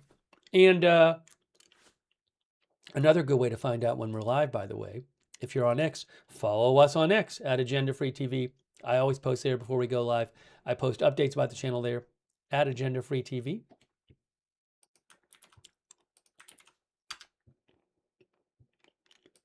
And hang on one moment. Hey, shout out, shout out to our, well, first of all, we do have a chat on Discord where you can chat with other viewers when we're not on the air. Our free Discord chat, a bunch of our viewers like doing that. Check it out if you want. It's the same link as the free notifications link, the free Discord chat. And big thanks to our Discord moderators who moderate the Discord chat. Also, if you do watch us on YouTube, I would recommend turn on the YouTube notifications. Turn on the YouTube notifications. It's a good way to find out when we're live over there on YouTube. And the way you do that is you got to subscribe to the channel. Then you click the bell and you choose all notifications. If you're already subscribed, well, make sure you've clicked the bell and chosen all notifications.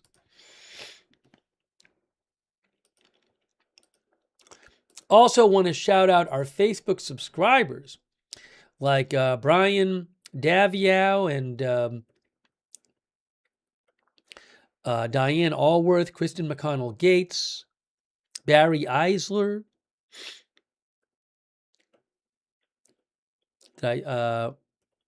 Martha Crawford, Dolly Clark, all of our subscribers over there. Thank you. Anybody else I'm missing there? And our Twitch subscribers too. Thanks so much to them. People like Wall Street and Shaggy, Dilgeworn, Aaron Weirdo, Midtown Mike, and Uncle Fester, CC, Beatnik Bandit, Jax, Haku, Simp Nasty Scrimp, Transport PKMN, Adam Isn't, Brendan Ubian, thanks for subscribing, Digital Communist, Mr. Mac, Naomi Russo, Green Big B, Hugh J, Semaphore, Jack Overson, Too Many Records. Thanks for subscribing on Twitch. Barcodable, Wisco Joe, Cece, thank you. And all of our other subscribers over there on Twitch and our YouTube members, people like Holstrand, Joe Hart, Paula Faust, Cac, Betty Westbrook, Sydney, This Is How We Do It, the one and only Joe Hart, The Watcher, Elmo, Eric Johnson, Cac, Amy Celeste, Buff Dan, Confidence in God, Lisa Sawyer, Evelyn and Maine, Benny Hill, Sydney, Bluesy Girl, all of our other YouTube members, TYS, Jack Mick,